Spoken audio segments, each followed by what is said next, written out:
Boa tarde. Reanudamos a sesión coa moción do Grupo Parlamentario do Bloque Nacionalista Galego, iniciativa de doña Olalla Rodil, sobre o modelo de coidados para as persoas maiores e a modificación da normativa que regula os ratios de usuarios por cada profesional de atención directa nos centros residenciais. Non se presentaron emendas. Para formular a moción ten a palabra a señora Rodil.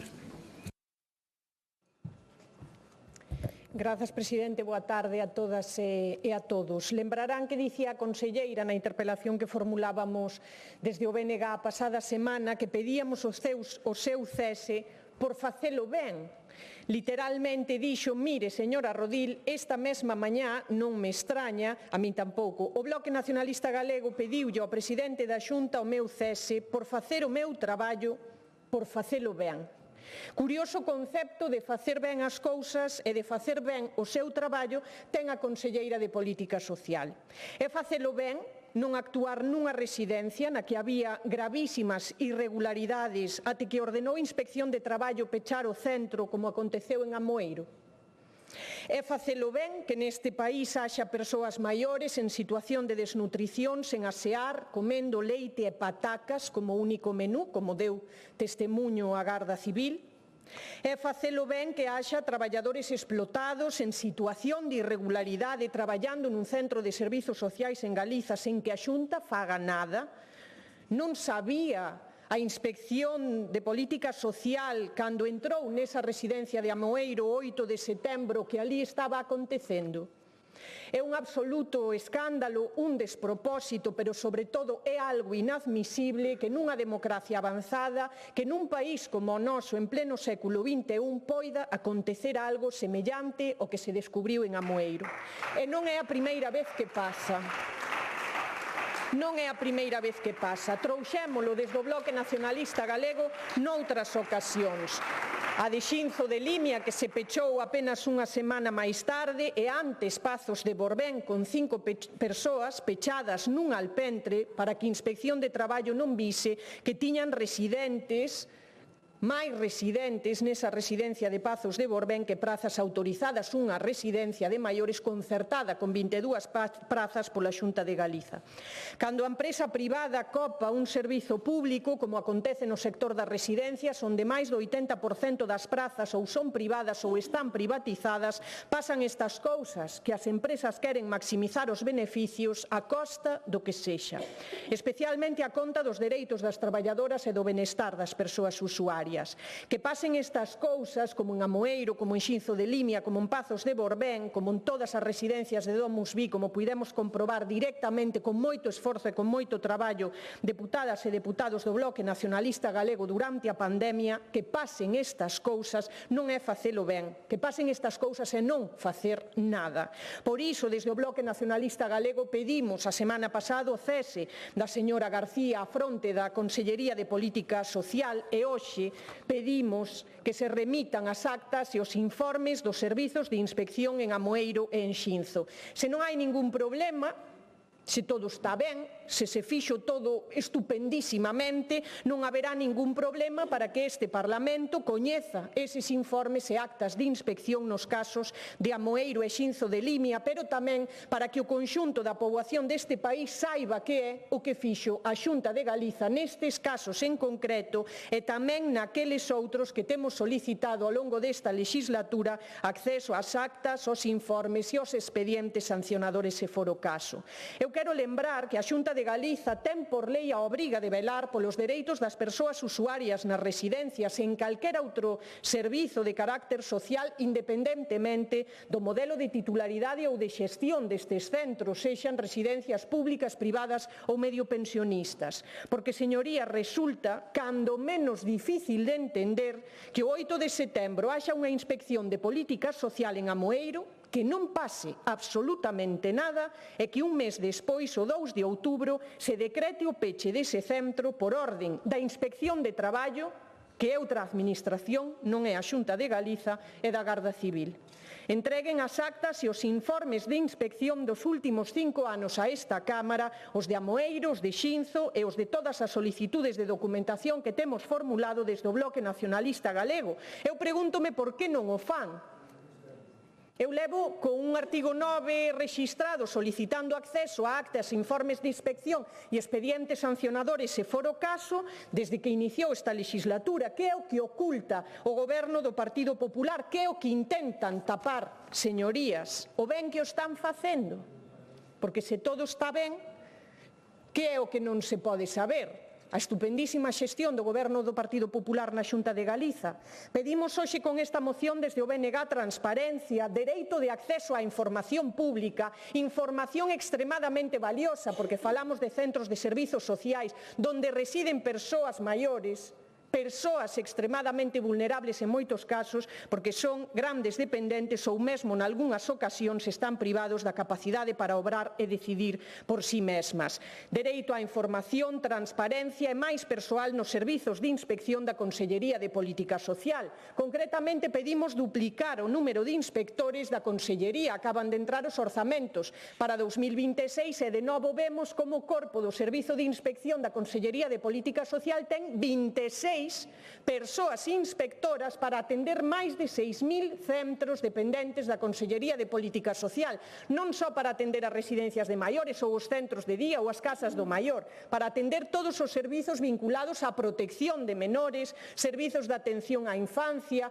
servizos de atención á dependencia e calquera outro servizo de carácter social. 26 persoas para cubrir e inspeccionar, velar pola garantía dos dereitos fundamentais e o correcto funcionamento de máis de 6.000 centros e servizos sociais, a maior parte, por certo, dese corpo inspector en comisión de servizos. Como van facer o seu traballo os inspectores e as inspectoras de política social nestas condicións? Fagan a división de cantos centros de servizos sociais e corresponde a cada inspectora e a cada inspector. E ademais de ter que asumir esa sobrecarga de traballo, teñen que pelexar, como elas e eles mesmos denunciaron, contra a propia Xunta de Galiza para poder facelo. Lembrarán como denunciaron eles mesmos. Inspectores acusan a política social de filtrar a centros de maiores a data das visitas e a Xunta di que menten. Que fixo a conselleira de Política Social? Investigar a denuncia que presentaran as propias inspectoras e os inspectores dependentes dela. Investigar se era certo que se estaba advertindo e alertando a centros dependentes de servizos sociais, a residencias de maiores, a centros de día, de que se iban facer inspeccións. Que fixo? Investigar a denuncia? Non, perseguir a quen denunciou. Política Social abre expediente ao persoal que denunciou a filtración das datas de inspección ás residencias. É de xulgado de garda, pero para leválos ao xulgado a vostedes. Señorías,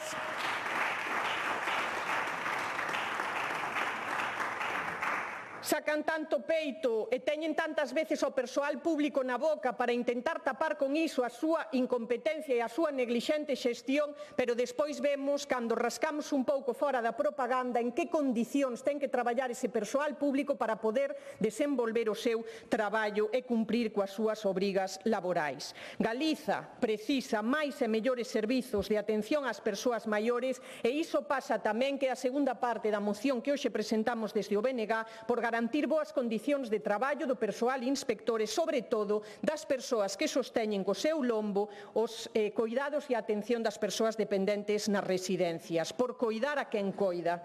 Non se pode ter a maior parte das traballadoras das residencias, falamos de 12.000 traballadoras das residencias privadas, insisto, a maior parte, por non decir a práctica totalidade das residencias que existen en Galiza, cun convenio caducado desde hai máis dunha década, cobrando menos do salario mínimo interprofesional, só chegan a raspar ese SMI as que teñen 15 ou 20 anos de antigüidade e moito menos con ratios de persoal que deixan unha atención de unha persoa auxiliar por cada 10 ou 12 persoas usuarias e en quendas de noite 2 persoas soas para atender centros residenciais con 152 persoas usuarias dependentes.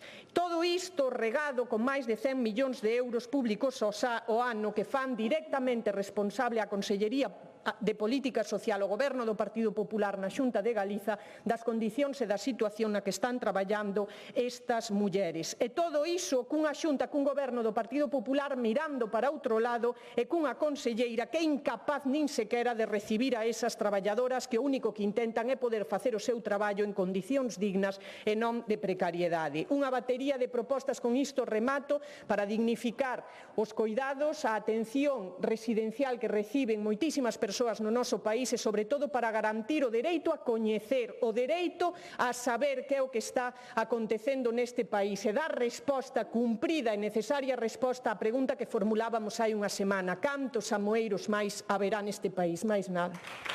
Gracias.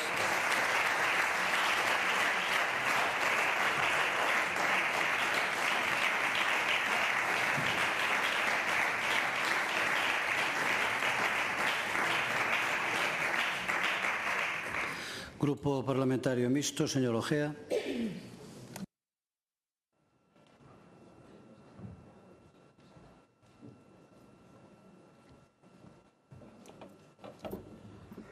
Gracias, presidente. Boas tardes, señorías. Bueno, en datas recentes, como seguramente saben todos vostedes, a Xunta viuse obligada a pechar dous centros de atención aos maiores na provincia de Ourense, unha en Cerval, no concello de Amoeiro, e outro encima de Ribeira, no concello de Xinzo de Limia.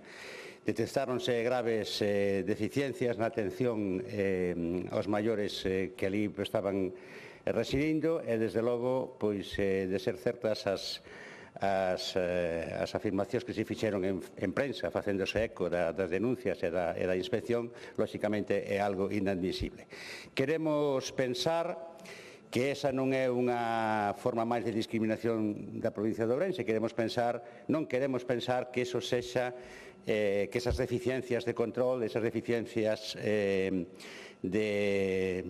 inspección, esa falta de control por parte dos servicios pertinentes da Xunta de Galicia nesa clase de centros sean exclusivos da provincia de Ourense. Non queremos pensar que o grado de discriminación chegue a ese punto e inclinámonos a pensar máis ben que esas deficiencias na inspección e no control son comuns ao resto da comunidade autónoma, como tamén se falou en outros casos en datas non moi lexanas. Lóxicamente, pensamos que nunha situación de servicio óptimo eso non se houbera nunca producido. É peligroso que se detectase como consecuencia de denuncias particulares, de denuncias privadas. Eu aquí paro a pensar aquilo que se decía moitas veces nas películas de vaqueiros, non? Van os vaqueiros por zona de indios e decía un outro: si ves un indio, si ves un, é que hai 1000 detrás das pedras, non? E aquí faime pensar algo parecido. Si se detectaron 2 casos, temos que ter medo ou temos que temer que poda haber moitísimos máis que non se detectan, non? Sobre todo si fose certo, que quixera pensar que non, pero todos sabemos que onde non hai control hai fraude, ou onde non hai control suficiente hai fraude. Esa é unha máxima que se repite sempre nos entornos das auditorías e de todo control. E lóxicamente, pensamos que os servicios de inspección da Xunta de Galicia non son suficientes na medida en que temos tantos centros públicos e de xestión privada con esa clase de servicios. Os servicios de inspección terán que ser moito maiores do que son, traballar con moita máis frecuencia da que traballan e, desde logo, traballar dun xeito que non dé lugar a sospeitas en caso de filtracións ou de avisos de datas de inspección por parte de ninguén. Esa é unha cousa que non queremos pensar, pero que, bueno, os que estamos na sesión pública Pois coñecemos casos así a veces noutros servicios, desgraciadamente. Os que traballamos na xestión pública, no caso concreto, por exemplo, dos concellos, temos constancia a veces de que existen esa clase de chivatazos, como se di no argot común, no ámbito de outras cousas, de licencias, de actuacións da policía local e cousas así. Entonces, bueno, lóxicamente somos realistas e pensamos que esas cousas poden pasar, e precisamente por eso se diseñan os sistemas de control e de inspección, porque se diseña, se crean esos servicios e se crea esa normativa, é porque o legislador sabe que poden pasar esas cousas. Entonces, é inadmisible que pasaran eses dous casos concretos dos que falamos, de Cervada en Amoeiro e de Cima de Ribeira en Xinzo de Limia. É realmente, non sei como calificalo, pero é realmente preocupante que pode ser síntoma de algo máis grave e máis profundo, se pode ser síntoma de que esas situacións se poden estar dando en moitos outros lugares e, polo tanto, os servicios de inspección da Xunta de Galicia ten que incrementar a súa eficacia, o seu número de efectivos, a súa forma de traballar, que non pode haber filtracións nas labores de inspección, e, desde logo, tamén hai outra cuestión importante que é o xeito en que traballan pois as traballadoras, digo traballadoras porque habitualmente son traballadoras mulleres, inda que tamén existe pois homes facendo esa labor, en moitos casos puramente vocacional. Eu teño a miña nai nunha desas residencias, xa o meu pai estuvo cando ainda non falecera, e coñezo de primeira mão a imensa labor que fan esas traballadoras que están exixindo con toda a xusticia desde moitos foros a regularización das súas circunstancias laborais adecuadas ao que deberían ser as circunstancias laborais do siglo XXI, non? Lóxicamente son traballadoras que teñen que ser recibidas, elas ou os seus representantes sindicais, por parte da administración pública pertinente para reconducir ou rediseñar os seus marcos laborais, os seus as súas normativas que rixen a súa situación de traballo, os seus convenios, etc. E, desde logo, probablemente tamén fagan falta cambios normativos que fagan que non teñan que traballar nesas condicións, non vou dicir de esclavitude, porque sería unha palabra demasiado forte, pero nesas condicións tan duras de ter que atender a un número moi superior de persoas dos que serían desexables para unha atención correcta durante demasiadas horas, etc. Por lo tanto, ese é o que lles tiña que decir, e, desde logo, a Cámara debería coñecer o contido dos expedientes de inspección que teñen tido lugar e, desde logo, os que podían aparecer no futuro, por cuestións obvias, non? Nada máis, moitas gracias. Gracias. Grupo Parlamentario Socialista, señora Longueira.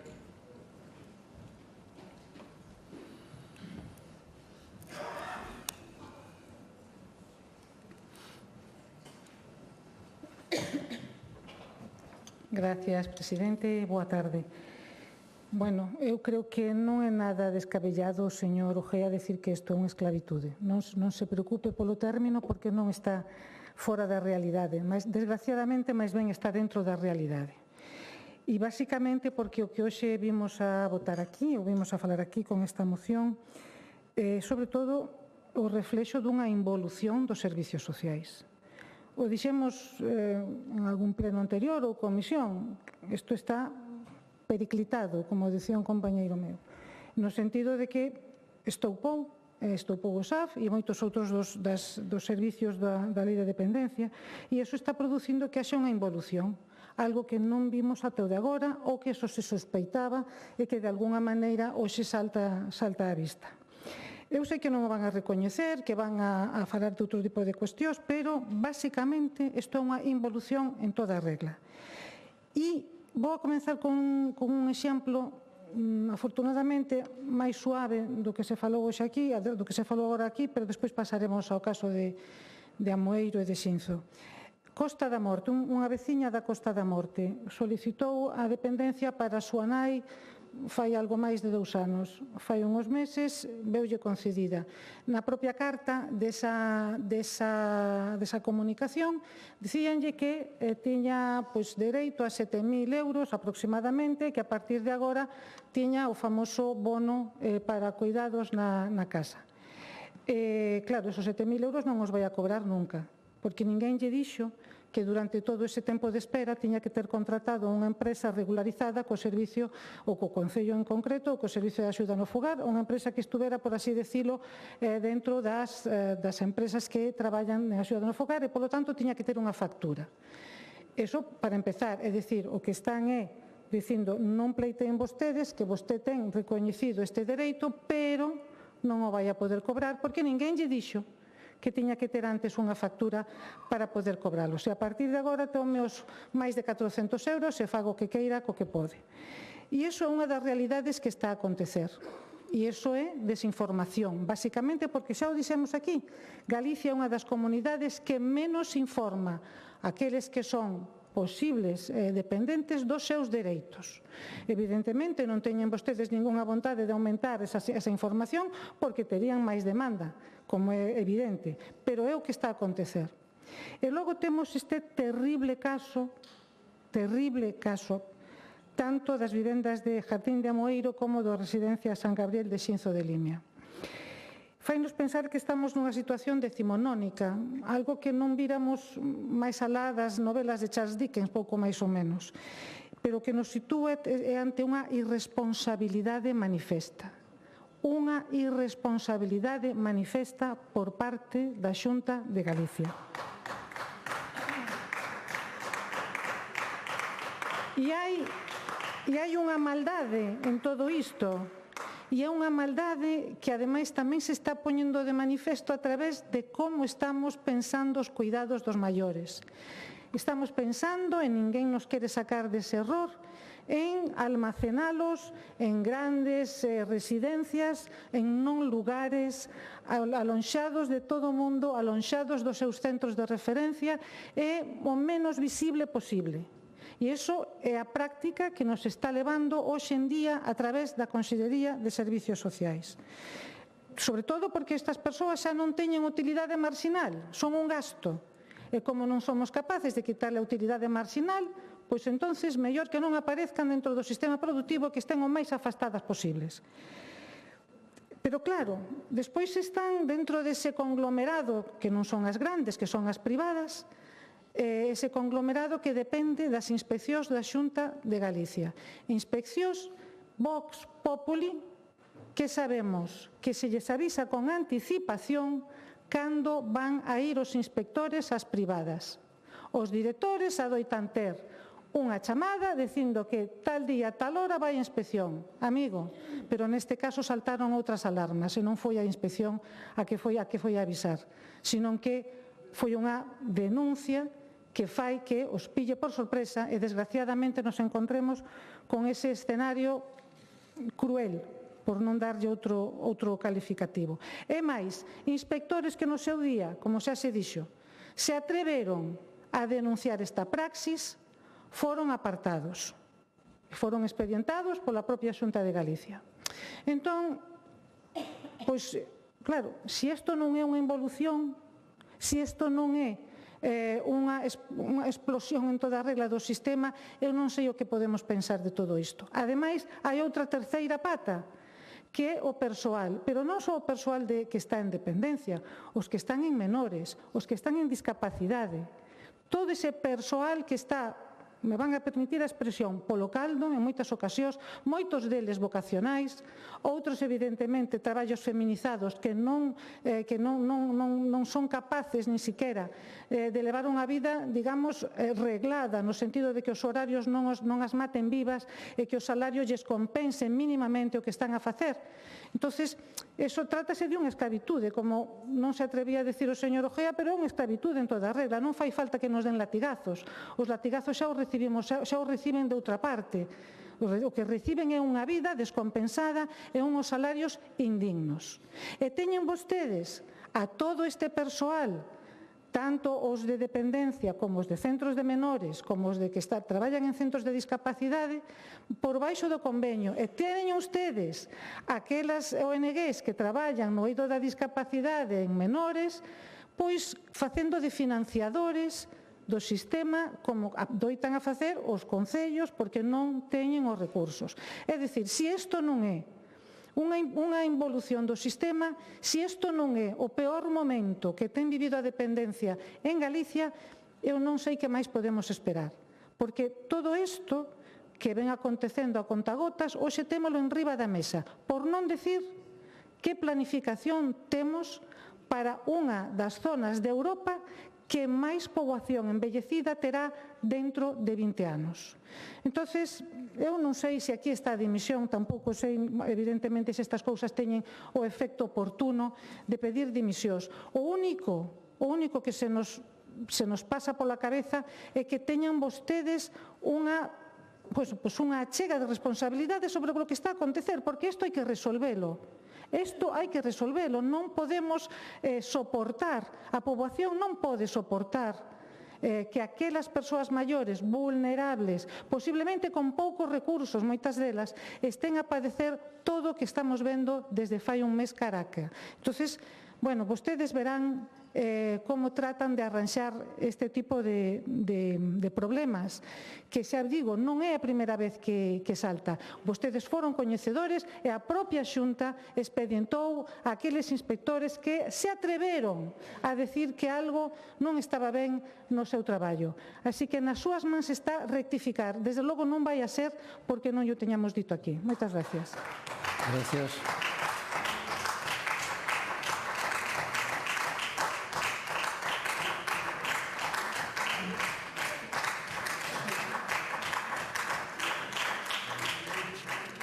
Grupo Parlamentario Popular, señora Arias.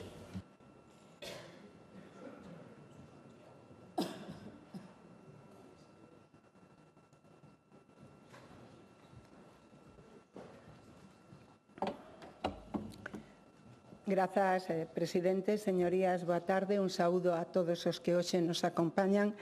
Señora Longueira, con todo o respeto que lle teño a vostede e ao seu traballo.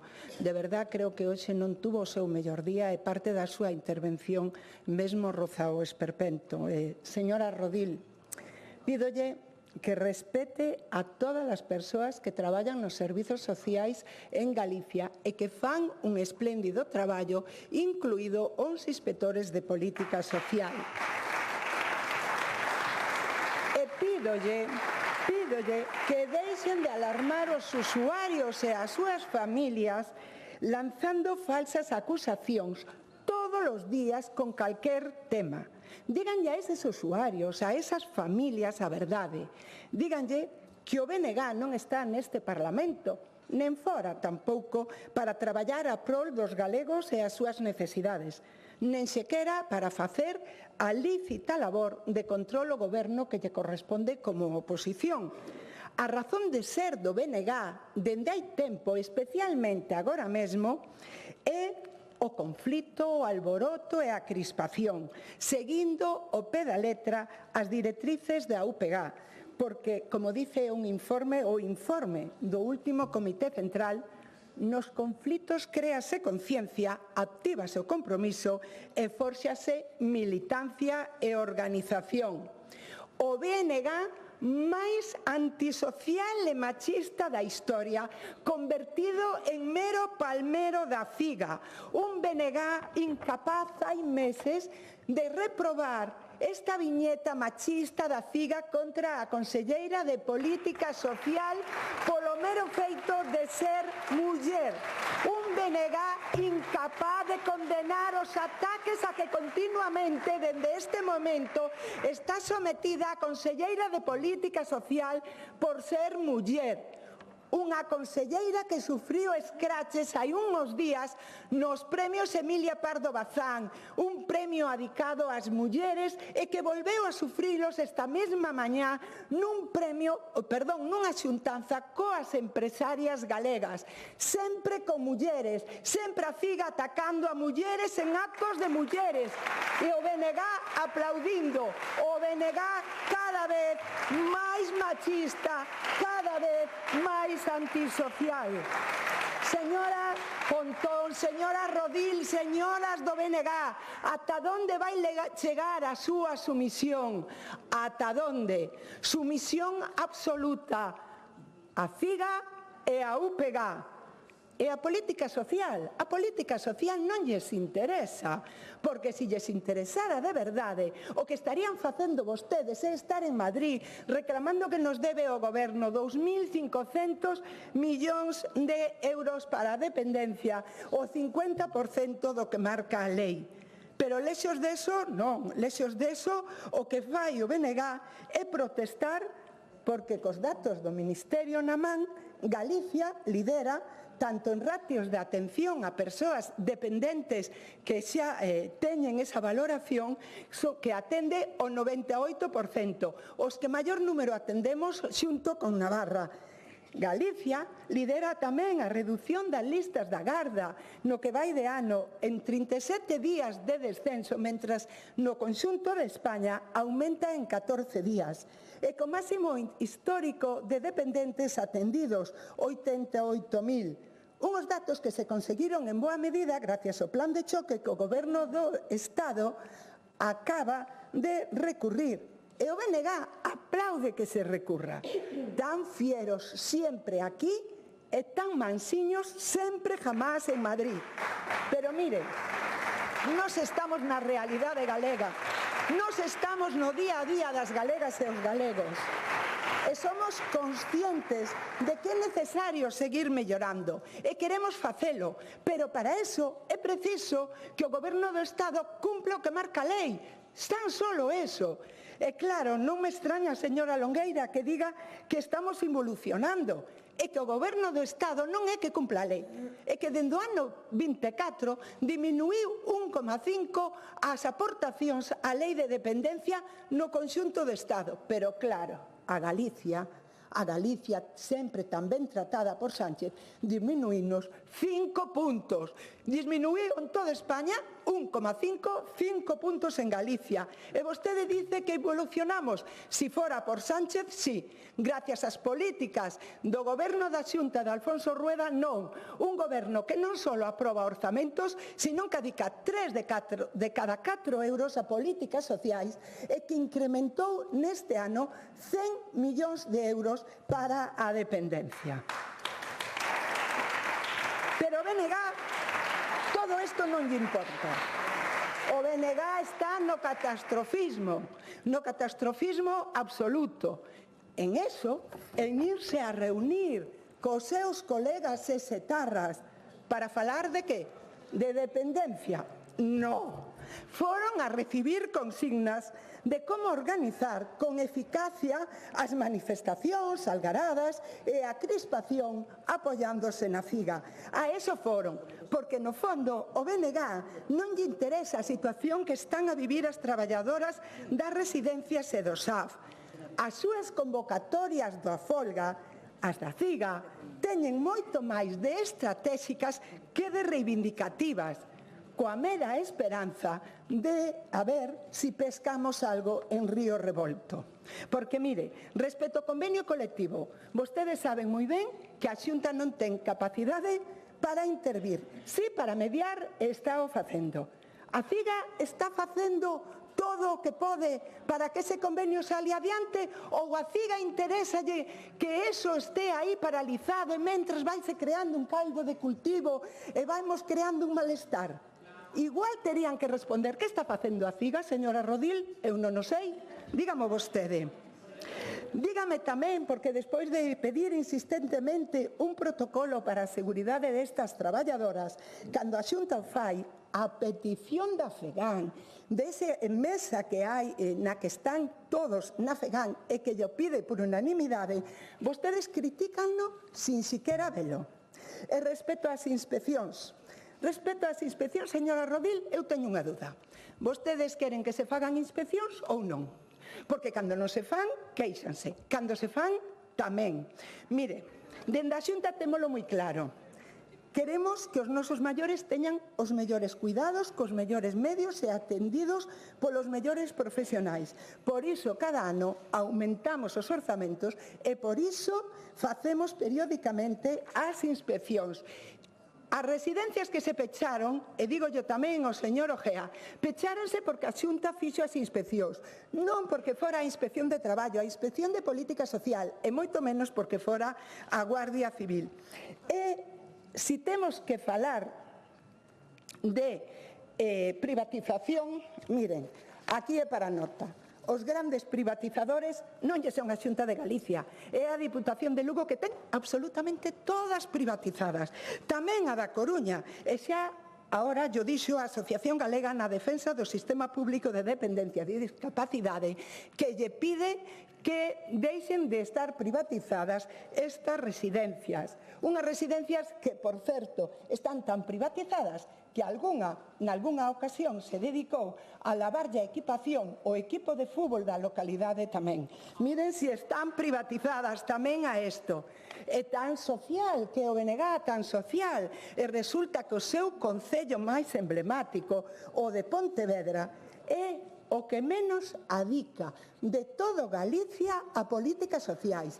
A metade que o do Ferrol e é tamén dos que menos adica de toda España. Señores, isto non é preocuparse das políticas sociais.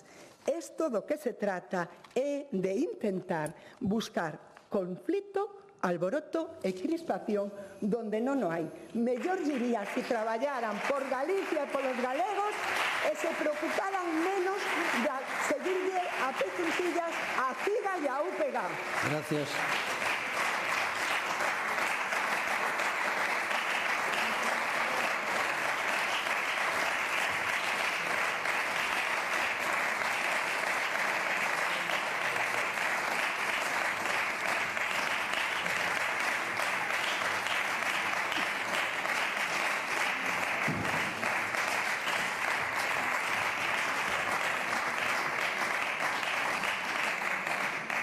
Grupo autor da moción, señora Rodil.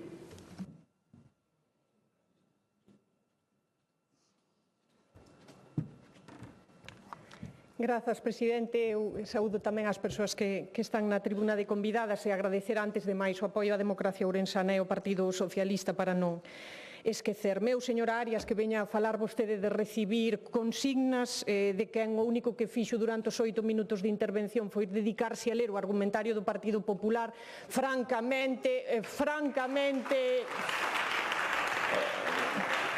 de algarada. Toda esta sobreactuación, esa exageración, esa ristra de mentiras na que navega o Partido Popular, fano ou intentan utilizalo para tapar as vergonzas dun goberno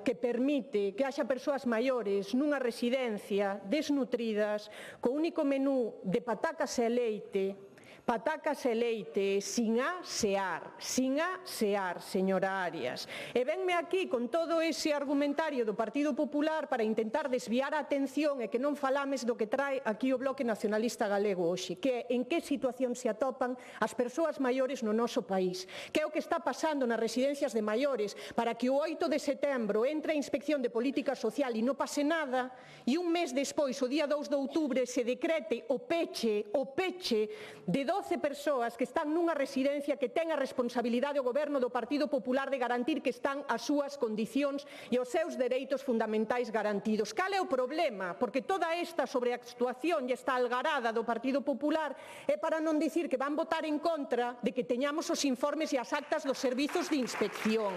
Toda esta sobreactuación e o argumentario do Partido Popular é para negarlle o dereito á información á cidadanía deste país e a este Parlamento. Quere que fagamos o noso traballo? Permítannos acceder aos documentos, á información, aos informes e ás actas dos servizos de inspección. Que foi o que viu Inspección da Xunta de Galiza o 8 de setembro cando entrou pola porta da residencia de Amoeiro? Iso é o que eu quero facer, que é o meu traballo e é polo que as galegas e os galegos me pagan por estar aquí. E iso é culpa do Bloque Nacionalista Galego? Non. Non. Aquí non se mandan as actas, non se mandan os informes, non se permite o acceso de deputadas e deputados aos expedientes sancionadores de residencias públicas xestionadas por entidades privadas porque o Partido Popular veta o acceso a esa información. Entón, respeto polos traballadores, o seu. Respeto polos traballadores e as traballadoras dos servizos de inspección. Foi a Consellería do Goberno do Partido Popular na Xunta de Galiza quen lles abriu un expediente despois de que denunciaran que se estaban filtrando datos para impedir que puidesen facer o seu traballo. Iso tamén é culpa do BNG. Deixarlles traballar ás traballadoras e os traballadores das residencias. Deixarlles traballar ás traballadoras das residencias. Señora Arias, a única vez que tocou o Goberno do Partido Popular desde 1996 a orde que regula os ratios de persoas de atención directa nesas residencias de maiores non foi para darlles máis recursos como di vostede, nin foi para garantirlles mellores condicións de traballo, senón para recortar o servizo de enfermería 24 horas nas residencias de máis de 40 persoas usuarias. Están traballando non igual que hai 30 anos, están traballando en peores condicións, porque agora non só tes que atender a persoas maiores dependentes, agora o Goberno do Partido Popular leva persoas con drogodependencias, persoas que teñen problemas de saúde mental ás residencias de maiores sin ser estes os centros sociais nin de atención integral que necesitan. Entón, señoría do Partido Popular, de verdade, afórrense o argumentario, a sobreactuación, a exaxeración para intentar tapar as vergonzas do Goberno do Partido Popular, que como é posible que no ano 2025, en pleno século XXI, se peche unha residencia de maiores neste país porque nin os asean,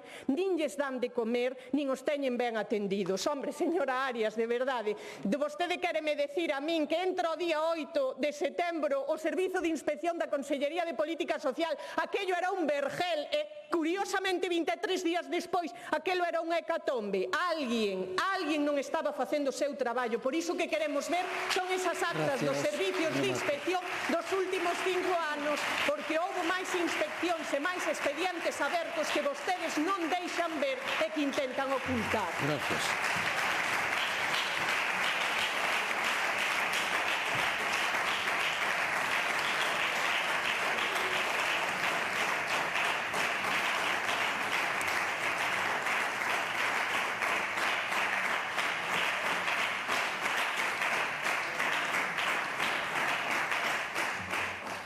Rematado o debate das mocións, procedemos á súa votación. Pechen as portas.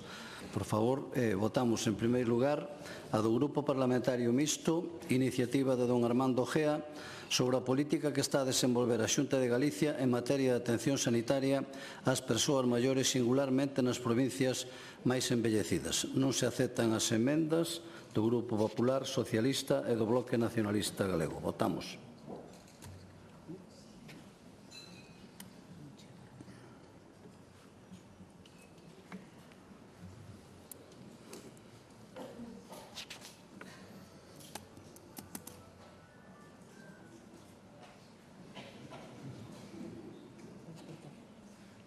Presente 71 máis 1, afirmativamente 34, en contra 38, queda rexeitada.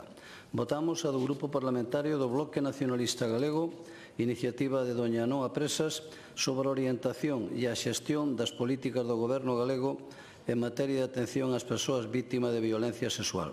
Foi solicitada a votación por puntos, non a acepta, pois votamos.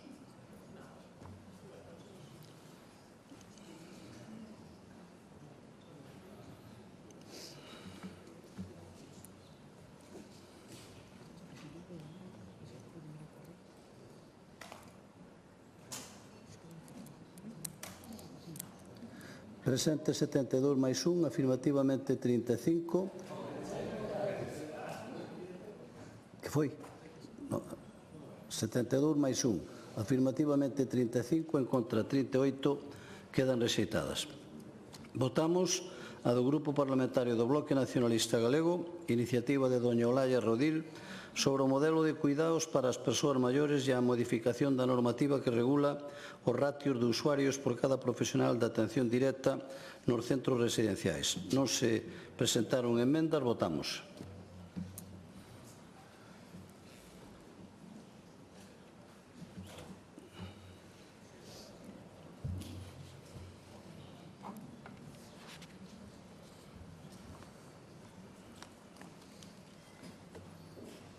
Presente 72 máis 1, afirmativamente 35, en contra 38, queda tamén rexeitada esta moción. Rematou aquí a votación e, polo tanto, continuamos co punto cuarto da orden do día, proposicións non de lei, neste caso do Grupo Parlamentario Popular de Galicia, iniciativa de don José Alberto Pazos Couñago, sobre a proposta de resolución que se presenta en relación coa situación política e social no actual réximen de Nicolás Maduro en Venezuela. Hai unha autoemenda para formular a proposición non de lei. Ten a palabra o señor Pazos Couñago. Quédame aquí un momento, que vou falar con Diego. Gracias.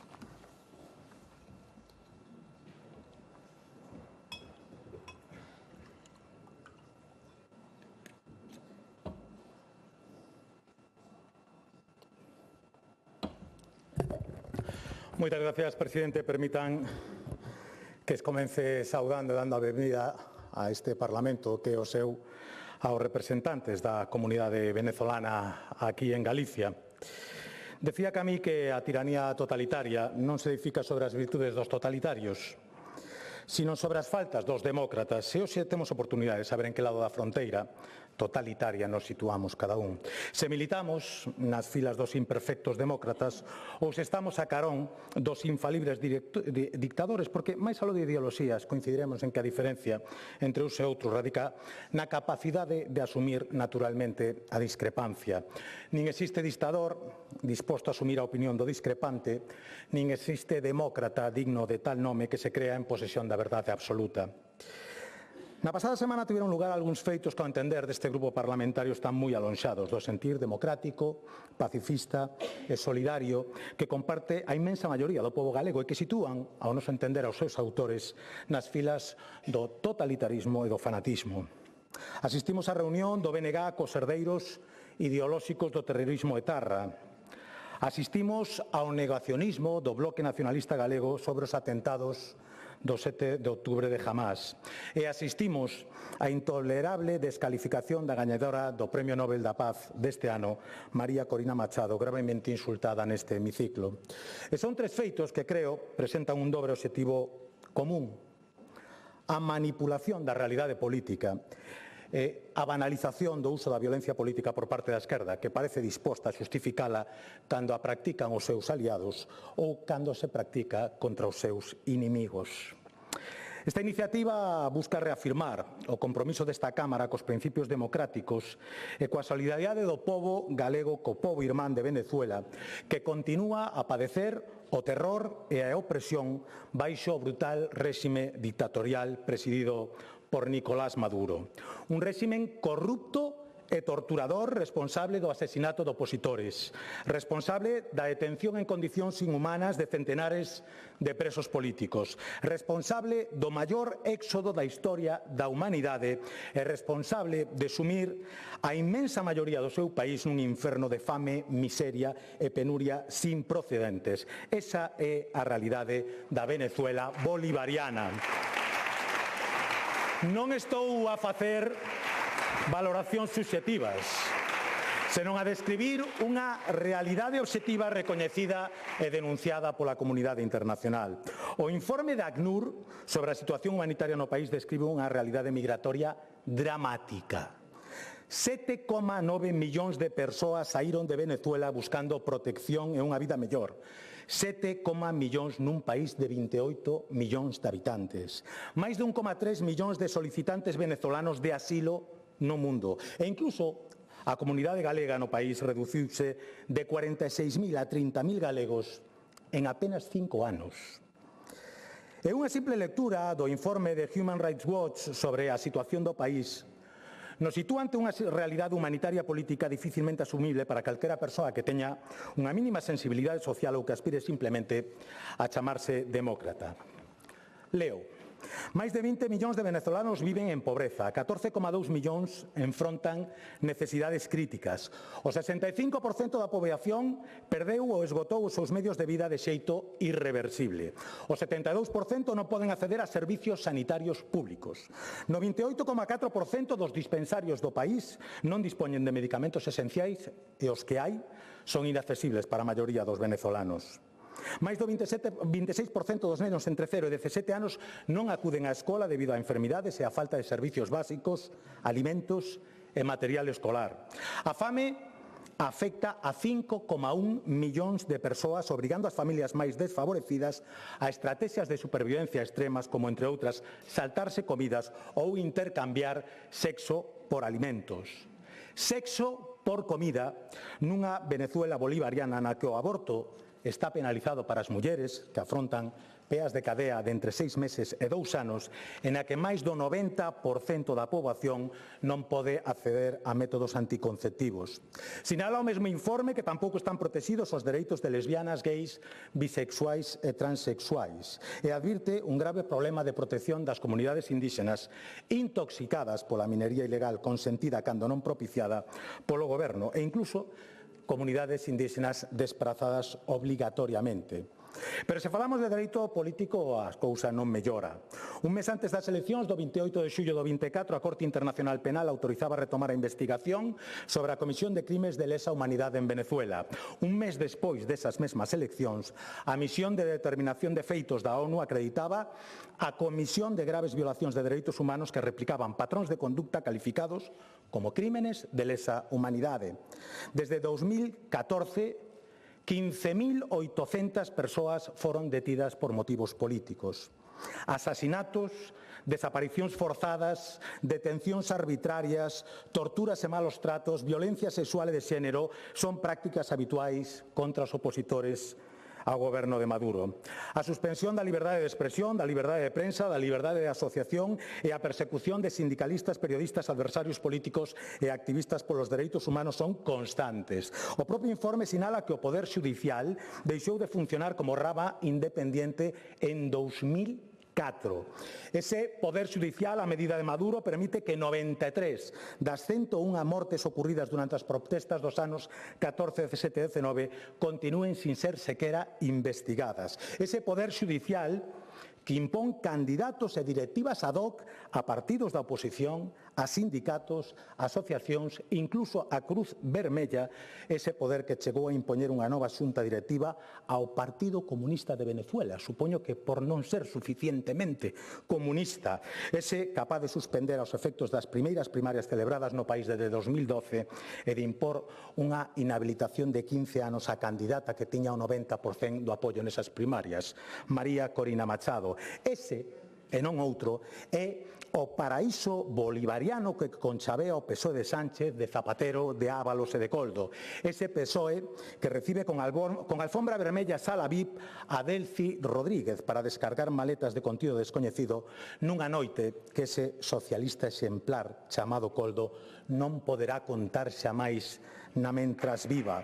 Ese é o paraíso bolivariano que defende o BNG e que para os venezolanos non é máis que un inferno de represión, fame e miseria. Eu creo que nin Venezuela merece ese castigo, nin Galicia merece a vergoña de que haya diputados que apoyen isto.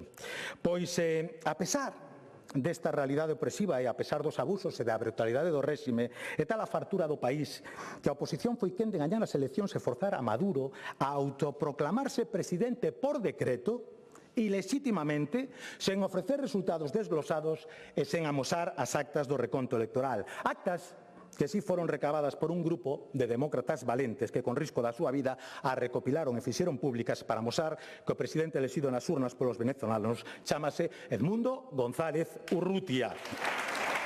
O triunfo desa oposición venezolana non tería sido posible sen o liderazgo dunha muller valente, galardoada co Nobel da Paz polo, abro comillas, seu incansable labor en pro dos dereitos democráticos do pobo venezolano e pola súa loita para lograr unha transición xusta e pacífica da dictadura á democracia. Esa muller chámase María Corina Machado e foi gravísimamente insultada nesta Cámara polos que prefiren estar do lado do dictador que do lado da democracia. E esa é unha mancha que esta Cámara, este Parlamento non pode aceptar, e por iso hoxe traemos un acordo para desagraviala e para mostrar a nosa solidaridade cun pobo oprimido. Remato xa, Presidenta. Os que defenden a liberdade dos venezolanos para decidir o seu futuro e a superación da grave crise humanitaria en Venezuela apoiarán esta iniciativa. Os que voten que non, xa sabemos de que lado están. Eu lle aseguro que este grupo e o Partido Popular vai estar co bravo pueblo. E como reza o seu himno, si el despotismo levanta la voz, seguiremos el ejemplo que Caracas dio pelexando por unha Venezuela próspera, democrática e libre. A Venezuela que se merecen. Moitas gracias.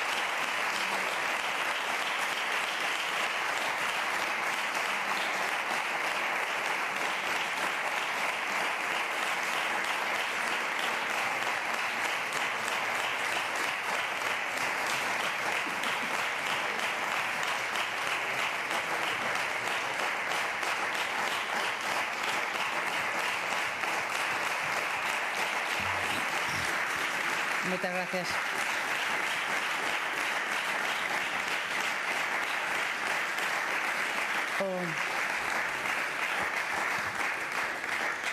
O voceiro do Grupo Mixto renuncia a súa intervención e ten por conseguinte turno a voceira do Grupo Parlamentario Socialista.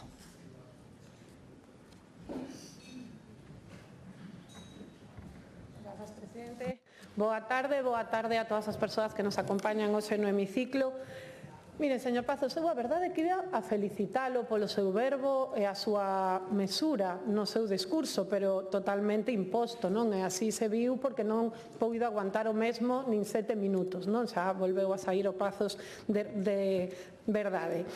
E nós a realidade é que non imos a entrar neste ping-pong que se traen vostedes co BNG neste asunto, porque o que menos lles importan é o pobo venezolano, porque se están a usar como instrumento político. E nós, os socialistas, nos guiamos sempre polos valores da democracia, da xustiza, da humanidade en todas as decisións que tomamos, pero estaremos sempre ao lado da democracia e dos dereitos humanos. Estaremos en Venezuela, pero tamén estaremos en Argentina, no Salvador, estaremos en Ucraína, estaremos tamén en Israel, en Gaza, condenando o xenocidio de Israel, ou en Israel condenando o xenocidio. Mire, señora Prado, non me ponga esa cara de burla, porque para facer burla non fai falla que force o chesto, Os socialistas, ao igual que a maioría da nosa sociedade, exiximos dende o minuto 1 uns comicios libres e transparentes, con respecto á democracia e aos dereitos humanos e, por suposto, rexeitamos calquera persecución e detención por razóns ideolóxicas e de manifestación. Por esa postura do Goberno de España, 240 migrantes venezolanos chegan a este país cada día.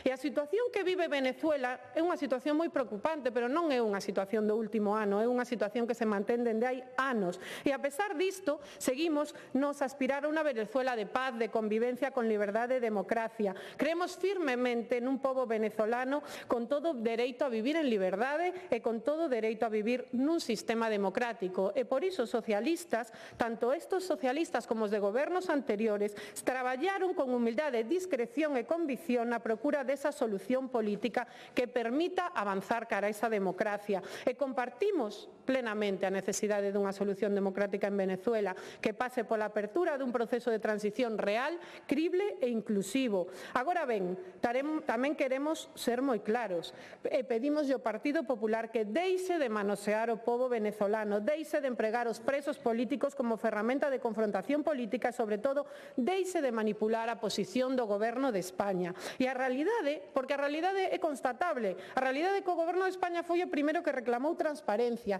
quen se puxo en riba da mesa a exigencia de coñecer as actas, que non recoñeceu nin a suposta vitoria electoral nin a toma de posesión posterior, igual que o fixeron a maioría dos países democráticos. Vostede falaba de Edmundo González, unha figura que este goberno non só respeta, senón tamén acolle, como tamén acolleu a máis de 125.000 persoas venezolanas desplazadas. O Partido Popular, cando gobernaba Mariano Rajoy, recibiu 80, e a súa conciencia, señorías do PP, daquela non se resentiu, non había ditadura daquela en Venezuela, claro que había unha situación de ditadura igual que a que hai ahora mesmo. E o Partido Socialista apoia de maneira decidida e con feitos unha solución democrática para Venezuela.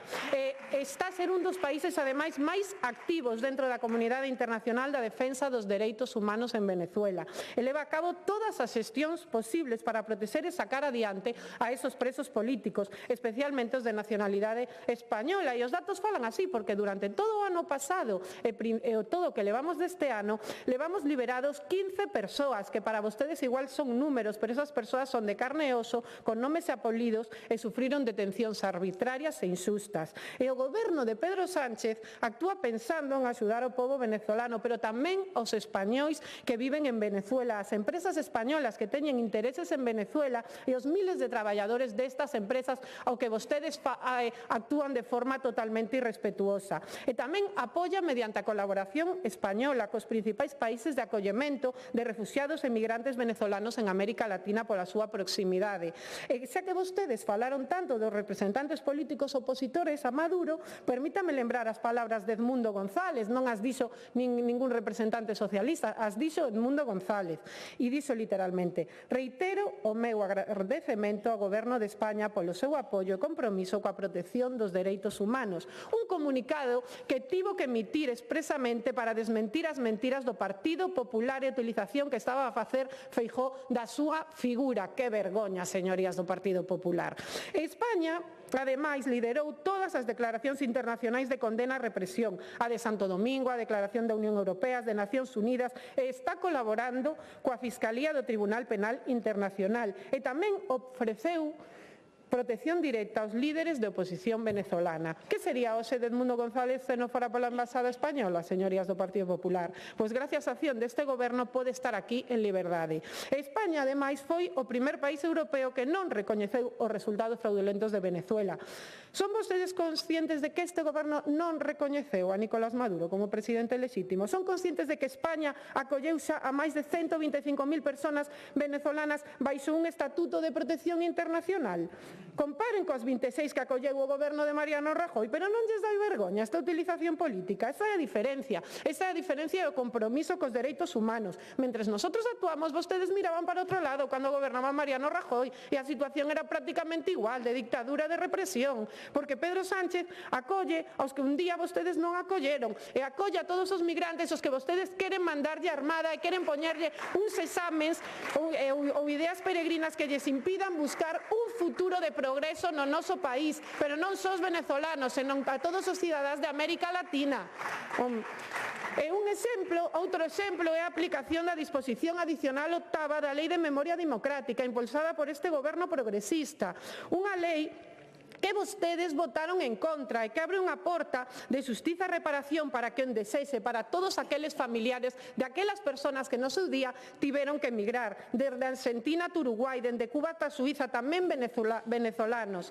Os consulados están a recibir solicitudes e atender a todas estas familias para construir pontes, porque recoñecer a memoria da emigración é parte fundamental da nosa identidade como pobo. A historia de España, especialmente de Galicia, non pode entenderse sen todas todas aquelas mulleres e homes que cruzaron océanos e fronteiras no seu día, nin sen os seus descendentes, que mantiveron viva o vínculo co noso país, mesmo desde outro lado do mundo. Mentres vostedes, que fixeron? Votaron en contra desta posibilidade. Polo tanto, señorías do Partido Popular, mentres vostedes manipulan e fan un uso político da situación dun pobo sen que serva de nada para reverter esta situación, nos os socialistas traballamos para recoñecer os dereitos e dando mostra con feitos dunha postura clara, firme e comprometida cos dereitos humanos, coa democracia e coa liberdade de Venezuela. Nada máis e moitas gracias. Gracias.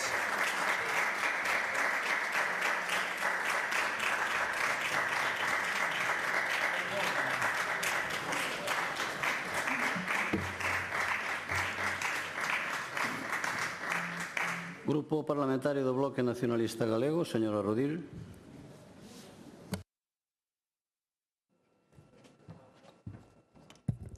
Grazas, presidente. Benvida outra vez as persoas que nos acompañan desde a tribuna de persoas convidadas. Dicía o señor Pazos que traían e defendían esta iniciativa polo que pasou a semana pasada.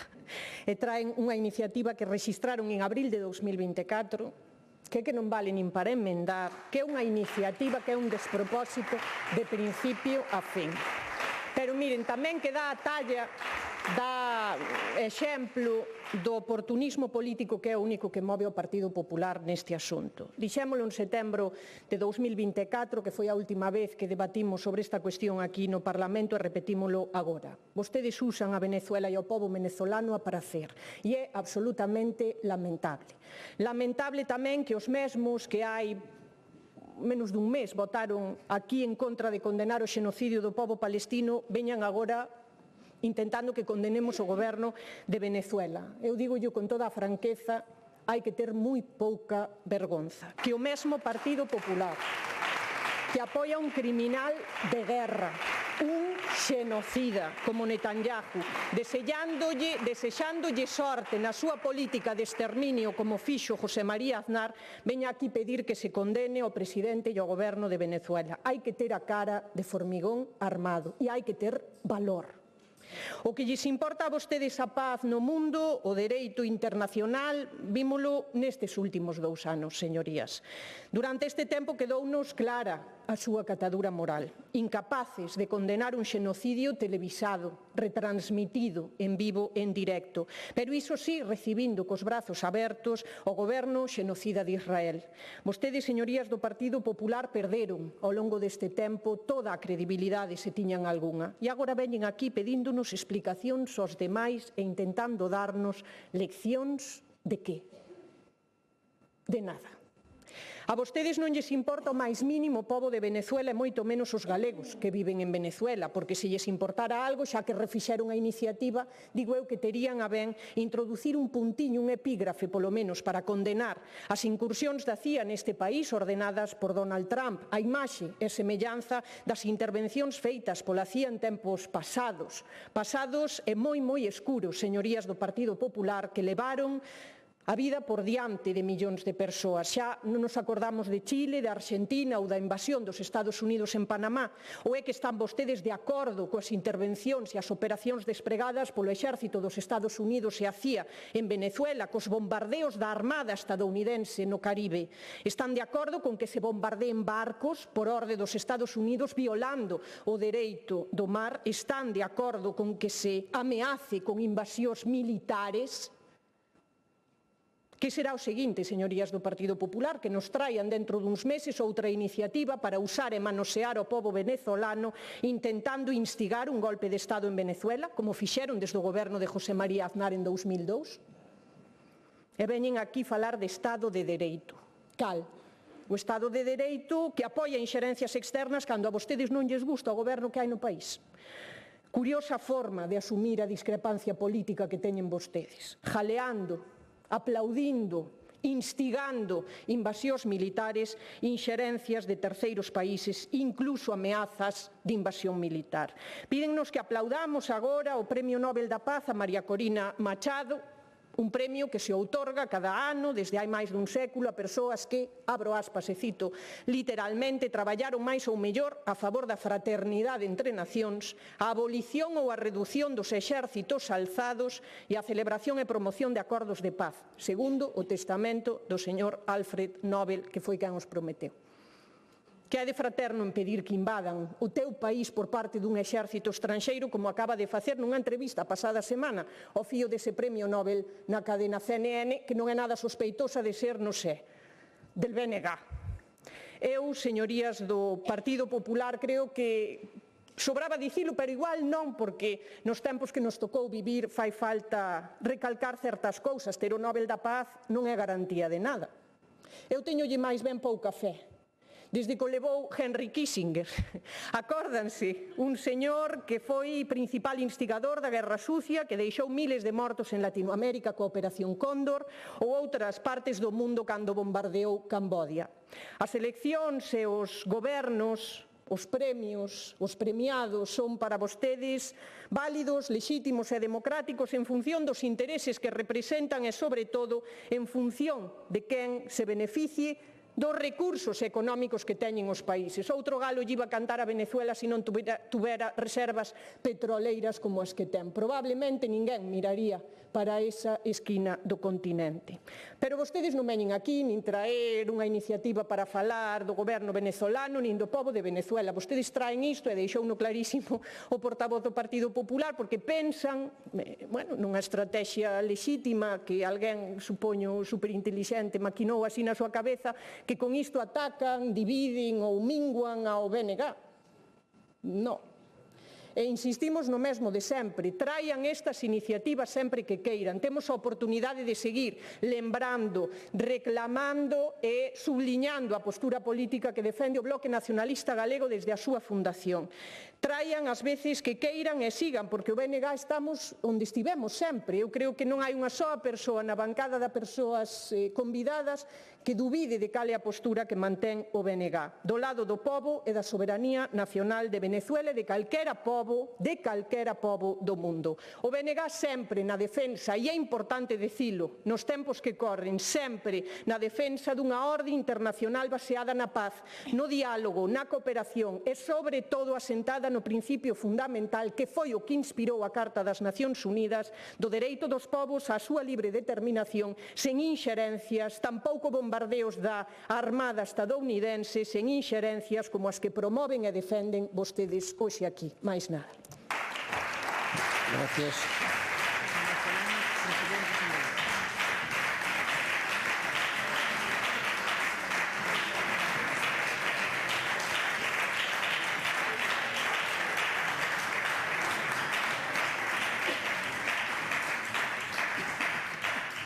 Grupo autor da proposición non de lei, señor Pazos Couñago.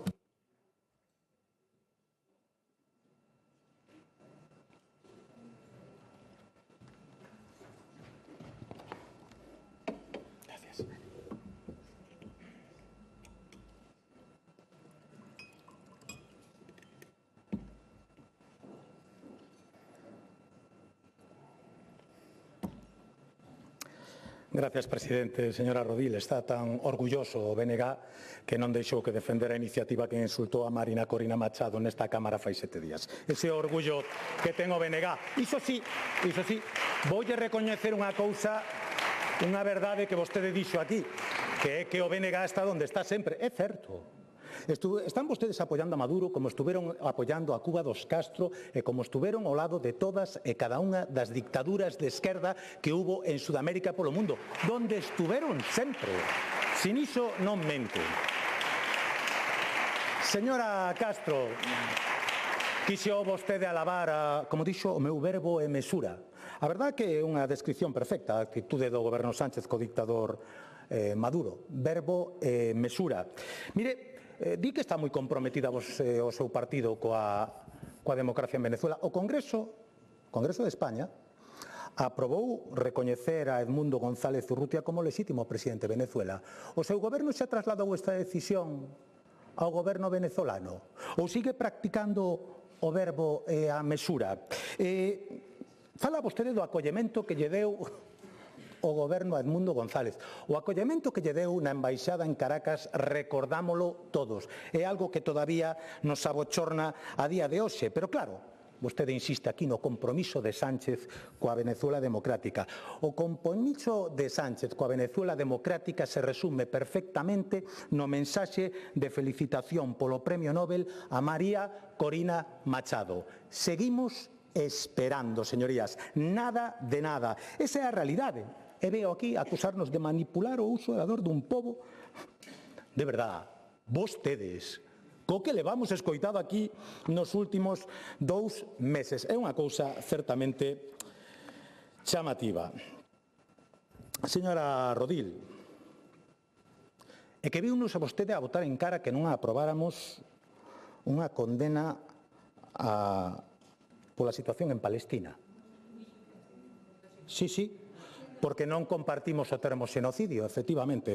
Isto mo di a representante dun grupo que impediu a declaración institucional de condena pola invasión de Ucraína, que impediu varias declaracións institucionais de solidaridade con Venezuela e a que defende o uso de xenocido leva anos impedindo unha declaración institucional deste Parlamento en recordo do maior xenocidio da historia, o Holocausto xudeo.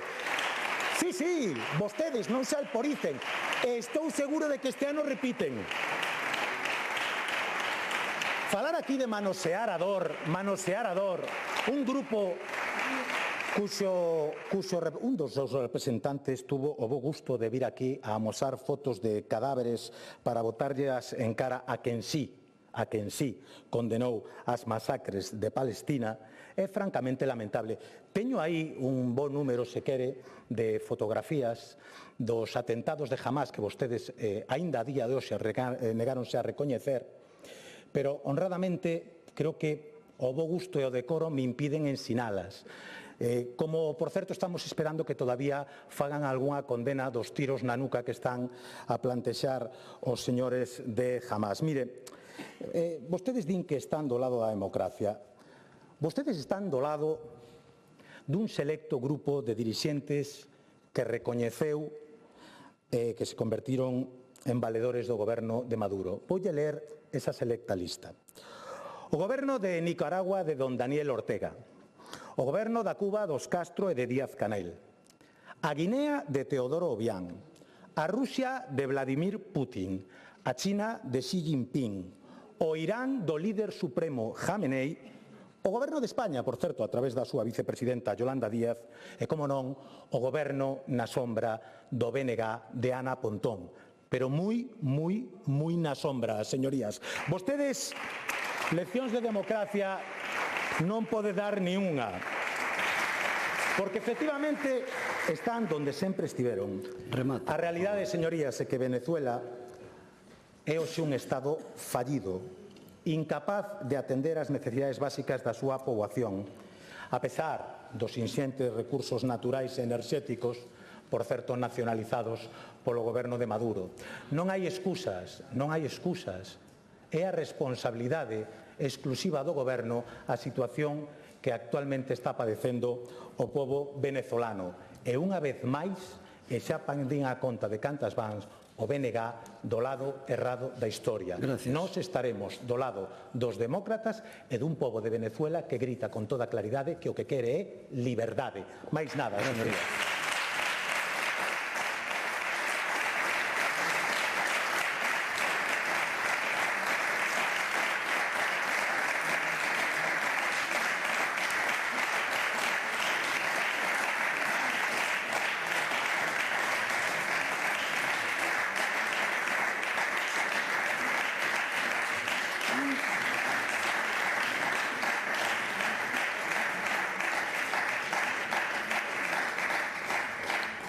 Esquecime antes de saludar o colectivo de venezolanos residentes en Galicia. Benvidos ao Parlamento. E continuamos coa proposición non de lei do Grupo Parlamentario do Bloque Nacionalista Galego, iniciativa de don Iago Tabarés, sobre as accións que debe levar a cabo o Goberno galego relativas ao aumento da planta xudicial en Galicia, particularmente en materia de violencia sobre a muller e o incremento dos cadros de persoal no ámbito da xustiza.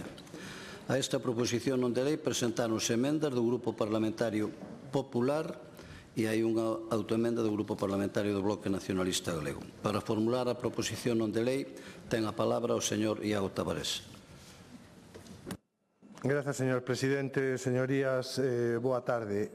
Antes de máis, dar os parabéns e expresar a miña satisfacción, a nosa satisfacción, pola proposta da nova Fiscala Superior de Galiza, a señora Eiró, que constituirá un novo feito histórico, unha nova rotura dun teito de cristales. Será a primeira muller que presidirá a Fiscalía de Galiza. Eu creo que xa anticipa que será o que ven no 2028 tamén esa normalidade de ter a primeira presidenta na Xunta de Galiza. É unha enorme ledicia. Discrepancias nosas, non se preocupe. Me parece bastante ben, pero é incómodo. Me gustaría que o presidente deste Parlamento de Galiza por algunha vez exerza de presidente do Parlamento de Galiza e, en este caso, ser respetuoso coas persoas a que lle cedeu o uso da palabra. É un asunto de dous neste caso, Estábamos a vicepresidenta e eu, non eu solo, Ben, sempre votándolle... No, digo que deso non di nada. Sempre votándolle a culpa ao de fora. Usted fai ben, botella para arriba. A culpa hai que botala para arriba, evidentemente. Ten que votar o presidente, senón non sería isto, é normal. Bueno, continúe, por favor. Bueno, aproveito a ocasión para lembrarlle as súas atribucións e o regulamento, que penso que non está de más, señor Santalices. Ben, recordar, seguir onde me interrumpí o señor presidente, a enorme satisfacción, porque unha magnífica profesional que no seu posto como fiscala en Ourense supo conxugar a proximidade e a cercanía co respeto e o rigor propio da súa responsabilidade. Está ben que a unha muller, a unha persoa se lle podan recoñecer tantos méritos e tantas cualidades. En todo caso, presentamos esta iniciativa sendo conscientes que o Partido Popular a xustiza lle importa máis ben pouco. O que lle importa é ou ben escapar da xustiza ou ben impedir que a xustiza poda cumplir coas súas finalidades, creando incluso dende o Estado unha organización paralela para impedir que a xustiza poda chegar á verdade do fondo do asunto. En todo caso, non existe vontade ningunha de facilitar os medios e instrumentos para que seña áxil, para que seña eficaz e seña accesible. Presentamos esta iniciativa porque a realidade dos nosos xulgados cada vez é máis preocupante, con moitas unidades judiciais próximas ao colapso ante a pasividade da Xunta de Galiza, que nin sequera exerce as escasas competencias que ten atribuídas. Nunca os xulgados e tribunais galegos houbo un número de asuntos pendentes tan elevados como na actualidade. No primeiro trimestre de 2025, nos órganos jurisdiccionais de Galiza existían casi 230.000 asuntos en tramitación, un 25% máis que en 2009, cando en 2009 entraban un 40% máis de asuntos, é dicir, máis pendencia que nunca, aínda que entren menos asuntos que en outras épocas, por exemplo, digo, en 2009. E así existen unidades judiciais non só nos sete grandes partidos judiciais, sino tamén en vilas como Viveiro, Carballo, Ribeira ou Vilagarcía, que están moi próximas ao colapso. Algo que dende o Bloque Nacionalista Galego, algo que aos operadores xurídicos, algo que a veciñanza destas localidades, por exemplo, levan advertindo dende hai moitos anos onde, que repito, a Xunta de Galiza leva sin facer nada. Nestas localidades, en algunhas delas, a entrada de asuntos duplica o considerado umbral máximo para que un xulgado poda funcionar. E así, nos 2 últimos anos, o número de asuntos pendentes en partidos como Ribeira ou Carballo incrementouse en máis dun 50%. Estos son números e son estadísticas, mas son situacións e son persoas. Persoas que o mellor teñen que agardar máis de 4 anos para ver recoñecida unha pensión por incapacidade absoluta, para poder traballar e poder recibir unha pensión. Máis de 3 anos para agardar por unha sentencia firme de divorcio ou sobre medidas sobre as persoas paternofiliais. os asuntos sobre violencia sobre a muller, o plazo máximo para resolver triplicouse respecto do que existía en 2009. Mas tamén esta demora ten consecuencias en procedementos penais. Esta demora provoca, o que lle decíamos a Xunta de Galiza, as dilacións indebidas que son atenuantes que poden levar a que, por exemplo, unha condena de un violador, en lugar de os 20 anos que lle corresponderían, acabe reducida a 4. Ou ben que, como no caso de Valeira, que unha violación continuada dunha rapaza de 13 anos ata que quedou embarazada en máis dunha ocasión, se salde con condenas de aproximadamente 3 anos. Señorías do Partido Popular, non é escarcelación e con vostedes nin siquiera chegan a entrar en prisión. E a resposta a nosa pregunta é que non lles importa. Non lles importa, non saben cantas veces aplicou as dilacións indebidas, ni en que número, ni en que magnitude, porque non lles importa. E é sumamente grave, porque hoxe falamos de agresión sexual, pero podíamos falar de malversación ou podíamos falar de tráfico de drogas. Se está aplicando como consecuencia da situación dos nosos xulgados este tipo de atenuantes, impedindo ou posibilitando a práctica impunidade de delitos tan graves. Hai uns días os medios de comunicación falaban de que xulgados do civil de Lugo e Santiago estaban sinalando para finais de 2027. Outros en Ferrol, Lugo ou tamén Santiago xa estaban sinalando para antes decía finais de 2026, en este caso para 2027. Sabemos que estas medidas non é a única ou non vai a solucionar por sí mesmo a situación. É necesario desenvolver o previsto na lei dos medios amigables para a solución de controversia, os famosos MACs, facer que o Imelga funcione e que non teñamos que agardar un ano por un informe psicosocial. Non é a única medida, pero cumpre que na Galiza se incrementen as plazas judiciais. Aproximadamente na Galicia temos de media 11 xueces por 100.000 habitantes, aproximadamente a media da Unión Europea. En Fiscalía tamén temos 5,4, cando a media na Unión Europea son de 11. Por tanto, cumpre necesariamente ese incremento da planta judicial do número de suizas, magistrados e magistradas. Mas tampouco con eso chega. Agora é unha competencia do Estado. Efectivamente, agora por primeira vez a Xunta non implicará a creación necesariamente de corpos de postos de traballo de xestión, tramitación ou auxilio. Non. Agora ben, se a Xunta, paralelamente ao incremento das plazas judiciais, non incrementa o corpo de funcionarios e funcionarias, esa medida non servirá para nada. Non conseguiremos desatascar ese cuello de botella. E despois queremos reiterar, como xa fixemos en comisión máis dunha vez, a nosa total discrepancia e oposición con ese Real Decreto de 3 de xuño que crea 4 unidades de violencia sobre a muller.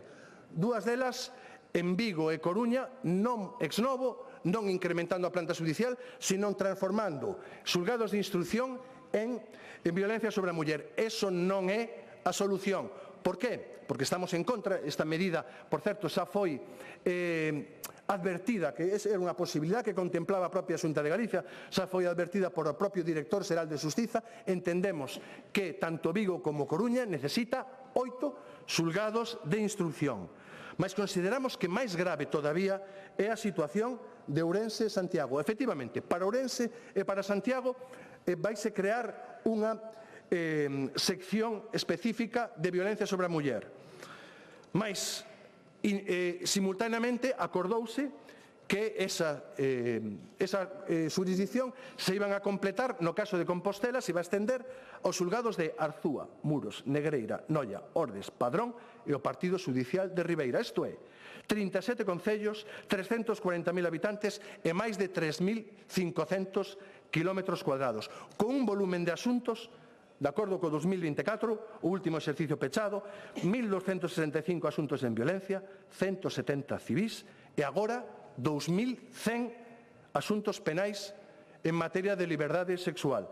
A situación de Ourense se cadra é todavía máis grave, pois abrengaría 74 concellos, 274.000 habitantes e máis de 5.000 kilómetros cuadrados. É dicer, esta medida que contou, non sei se oposición, polo que dixo o director xeral de Xustiza da Xunta, co beneplácito da Xunta de Galiza, coa conformidade da Xunta de Galiza, pero esta medida vai implicar un presuízo enorme para a atención ás víctimas. Vai a implicar que esta sección naza con un volumen de asuntos inasumível, non só por os datos, sino que porque a propia Xudicatura manifestou a imposibilidade de atender este volumen de asuntos, que aproximadamente duplicaría o número contemplado como máximo no baremo en esos 1.600.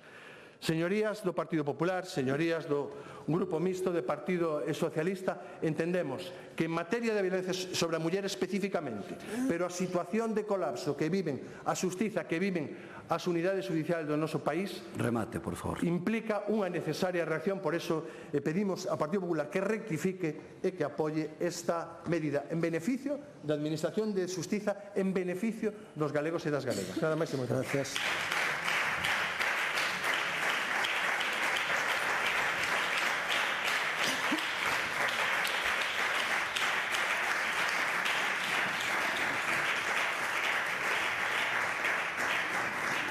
Grupo Parlamentario Popular, señora Varela Fernández.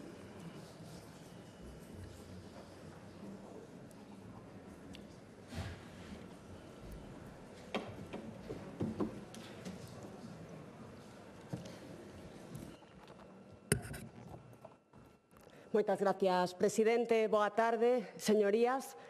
Ben, señor Tavares, a verdade é que non me quedou claro a explicación da autoenmenda que rexistraron unha hora despois de rexistrarnos a nosa enmenda. Unha enmenda de adición que seguramente intuían que íamos a apoiar esa iniciativa orixinal, que, sin duda alguna, era un acordo que conseguiríamos da ampla maioría do Parlamento nun ámbito fundamental como é a xustiza e a violencia sobre a muller. A verdade é que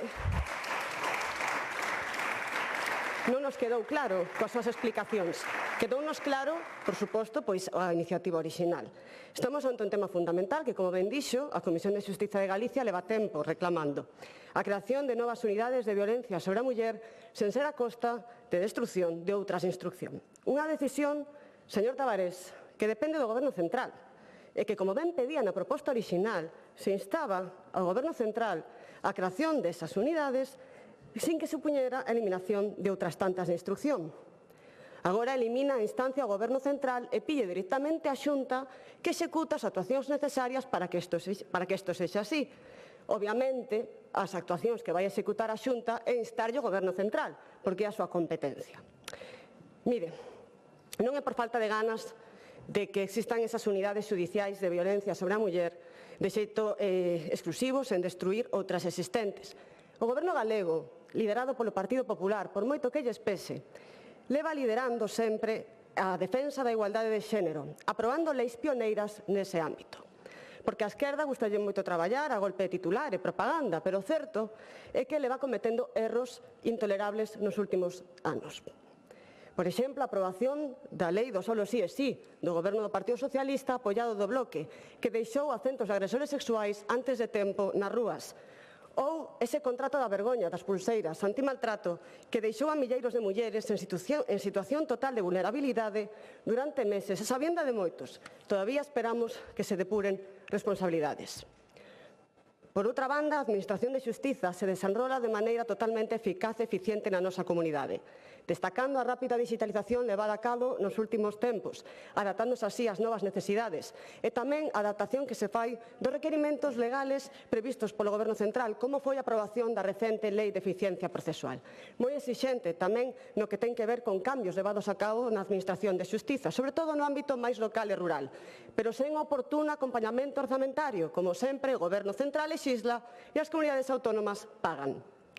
Pero dentro das competencias da Xunta de Galicia, no ámbito da Administración de Xustiza, sempre se contemplaron orzamentos ambiciosos para a mellora significativas de infraestructuras e, por suposto, nos medios persoais, tan necesario para o correcto funcionamento da Administración de Xustiza. Desde que o Partido Popular goberna a Xunta de Galicia desde o ano 2009, incrementouse un 20% o cadro de persoal. Así que non lle podemos permitir que diga que a Xunta non fai nada para paliar as dificultades que poidan surxir. Sen embargo, desde a Xunta de Galicia se leva tempo reivindicando a creación de novas unidades xudiciais e máis prazas de xuíces e magistrados. Competencia do Goberno central, non da Xunta.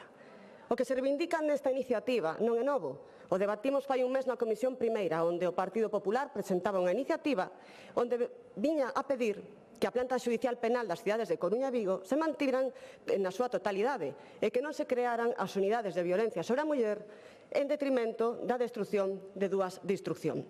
Tamén pedíamos e instábamos garantir unha resposta eficaz, especializada e suficiente fronte á violencia de xénero, reforzando os medios materiais e humanos e deteriorar o funcionamento doutros órganos xurisdiccionais fundamentais. Novamente, o Grupo Popular foi pioneiro en sede parlamentaria en facerse eco destas demandas tan importantes, sobre todo porque estamos a falar nun ámbito sensible importantísimo como é a violencia sobre a muller.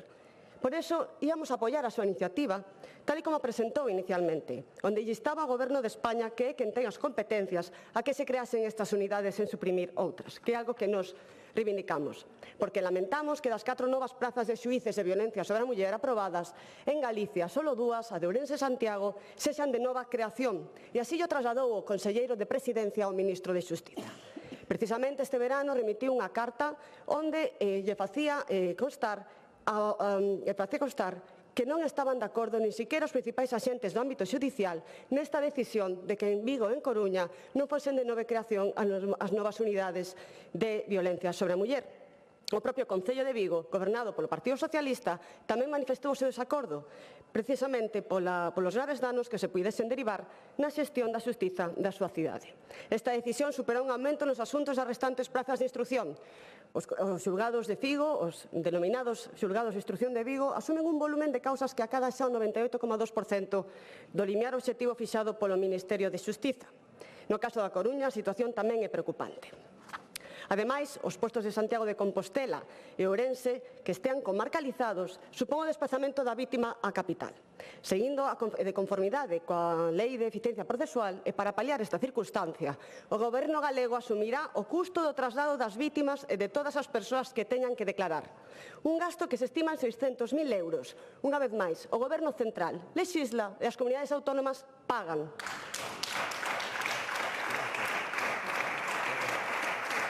En canto ao persoal, señor Tabarés, estamos dispostos a apoiar ese punto onde instan a que haxa máis persoal, porque a Xunta xa anunciou o reforzo de persoal destes 4 novos xulgados de violencia contra a muller, co obxectivo de paliar o aumento na carga de traballo derivado das novas funcións e tamén das fiscalías. 3 funcionarios en Coruña, 2 en Vigo, 2 en Santiago, 2 en Ourense, e se incrementarán as plantillas de Fiscalía de Ferrol e Ourense coa creación dunha praza de funcionario de tramitación en cada unha delas. Como expresou o Conselleiro de Presidencia de Xustiza na carta dirixida ao Ministro, a Xunta leva anos defendendo a necesidade de reforzar a resposta institucional fronte á violencia de xénero, unha prioridade absoluta que require recursos suficientes e unha planificación rigorosa. Tamén se leva desde fai tempo solicitando a creación de unidades especializadas nas principais cidades galegas. O conselleiro recordou na súa misiva que a Xunta está lista para activar as novas estruturas xudiciais que se concedan. Sen embargo, a falta de vontade política deu lugar a que no 2024 non fose posible ou non ser asignadas. Esta parálise limitou o fortalecemento do sistema xudicial na nosa comunidade. Señor Tabarés, para nós o ideal sería que entrase en razón, que volvese a senda do sentido común e mantivese esa iniciativa orixinal, onde además nos presentamos unha emenda de adición que creemos que melloraba esa iniciativa, onde pedíamos efectivamente que se suprimira o artigo 4 do Real Decreto 422/2025 e no seu lugar se acordaran a creación e constitución de prazas en seccións de violencia sobre a muller de Vigo e a Coruña. Porque piden esta proposta de acordos nova que ampliemos as competencias, cando sabe, xa o debatimos na Comisión Primeira, que non se van a ampliar as competencias en xustiza, en a Xunta de Galicia non vai pedir esa ampliación, o que non quita que este traballando en outras competencias, pero non en xustiza polo de momento. E o sabe, sen embargo, preferiu presentar esta autoenmenda. Polo tanto, para nós sería o adecuado volver á senda do inicio da primeira iniciativa. Porque, señor Tabarés e señorías do Bloque, desa maneira conseguiríamos un apoio maioritario no Parlamento de Galicia nun tema tan fundamental como é a violencia sobre a muller. Moitas gracias e boa tarde. Gracias.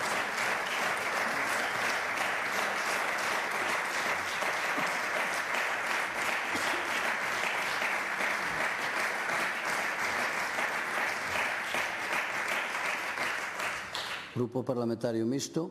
Gracias. Grupo Parlamentario Socialista, señora Castro.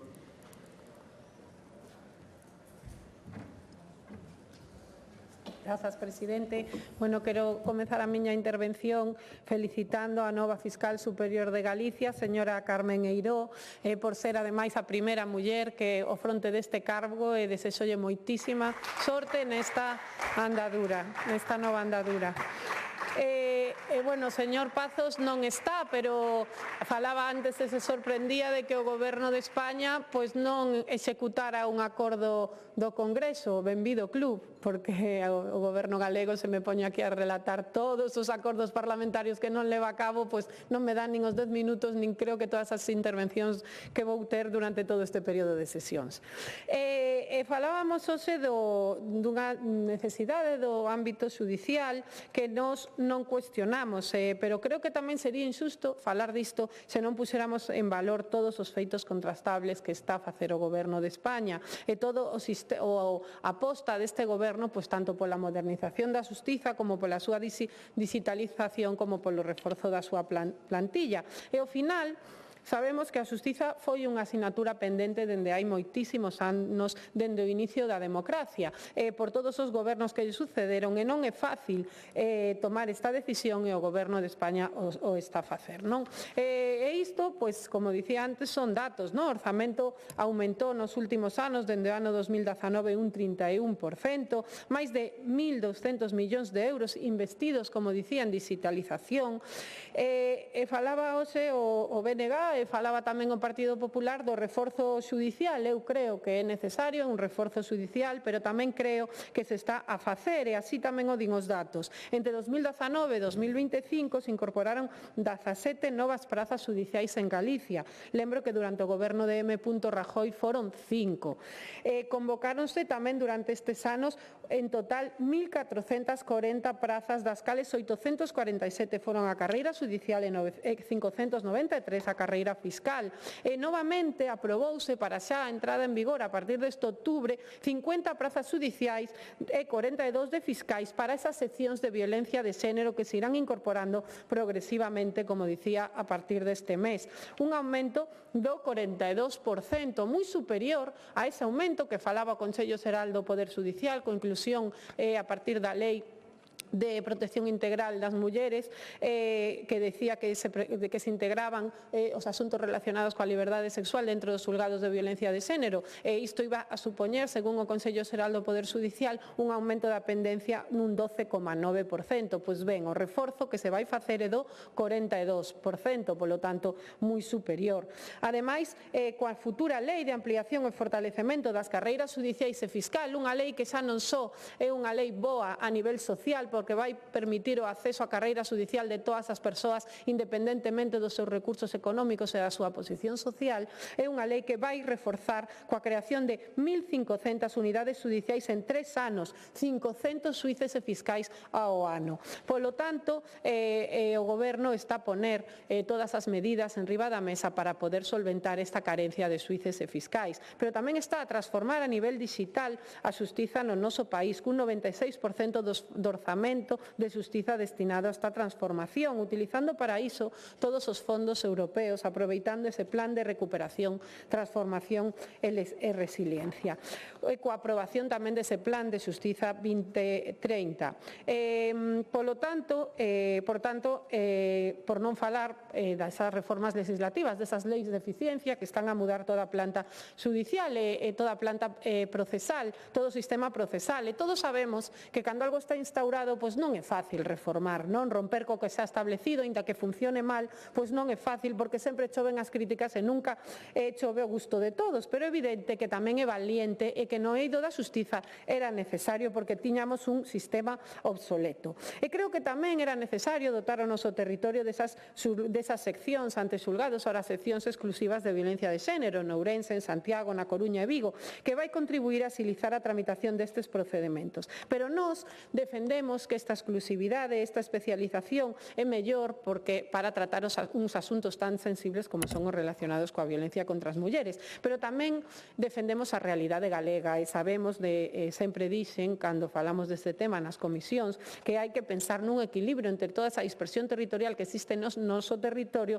e as necesidades das mulleres dos mesmos, e polo tanto hai que ver cada caso concreto. Referímonos ao xulgado de Ribeira e as consecuencias negativas que pode ter comarcalizalo dentro da comarca de Santiago. Nós tamén defendemos que, sempre dixemos, que estes procedementos vinculados á violencia sexual, aos delitos contra a liberdade sexual, deben ser tramitados dentro dos xulgados especializados de violencia contra as mulleres, porque nós non dubidamos, e xa o dicía no seu momento o Convenio de Estambul, que esta violencia non é un fenómeno illado, senón que forma parte do control e do poder que o patriarcado exerce contra as mulleres. Polo tanto, requiren esa sensibilización e esa especialización. Por outra banda, en relación a esa substitución deses xulgados de instrucción número 8 da Coruña de Vigo por eses xulgados de violencia de xénero, tamén dende o Partido Socialista, xa non é unas diferentes comisións, senón diferentes voces no territorio, pois mantivemos que nós exiximos unha rectificación dese decreto que mude cara ao mantemento deses 8 xulgados. Vemos conveniente e necesario ese mantemento porque tamén dende hai moito tempo levamos defendendo esas quendas de garda 24 horas nestes xulgados, porque iso vai favorecer non só a tramitación, senón tamén a solventar determinados asuntos pendentes ou determinados asuntos que se tramitan nas quendas de garda. Polo tanto, mantemos esa postura, inda que esperamos que se produza esa rectificación. En relación á postura da Xunta, porque o Goberno da Xunta, como dicía eu, pide para Madrid, pero os deberes propios non o fai. Aquí as competencias en materia de persoal, de medios materiais, son do Goberno galego. Vostede di, señora Varela, que está perfectamente dotado o orzamento de xustiza. Creo que fale vostede cos sindicatos a ver se opinan o mesmo da cobertura das prazas de funcionarios dentro dos distintos xulgados, porque lembrolle que se todo é tan maravilloso, ese aumento progresivo, non entendemos esa folga do ano 2018, que foi a máis larga, esa falla de diálogo cos representantes da xustiza do goberno o que agora é presidente Rueda, cando daquela era conselleiro de xustiza. Tampouco entendemos como a Xunta pretende crear seccións específicas con un ou dous funcionarios. Como vai resolver a sección de violencia de xénero con un funcionario? Con dous funcionarios. Non é viable, eso nos leva directamente ao colapso. E, polo tanto, non entendemos tampouco como non poden vostedes poden manter e non poden darlle vergoña o último informe da Fiscalía Xeral do Estado que acredita que somos Pontevedra e a provincia cunha pendencia maior de resolución dos procedementos que requiren un informe do IMELGA, 14 meses, e como Galicia é a segunda a cola. Non entendemos como poden seguir sen reforzar a plantilla do IMELGA tan necesaria para a protección tamén desas mulleres. Vostede antes falaba da protección das mulleres. E non entendemos tampouco como seguen partidas orzamentarias conxeladas en 100.000 euros, por exemplo, a adecuación ás víctimas, as salas para as víctimas nos xulgados, cando moitos xulgados do noso territorio necesitan unha adecuación para as víctimas.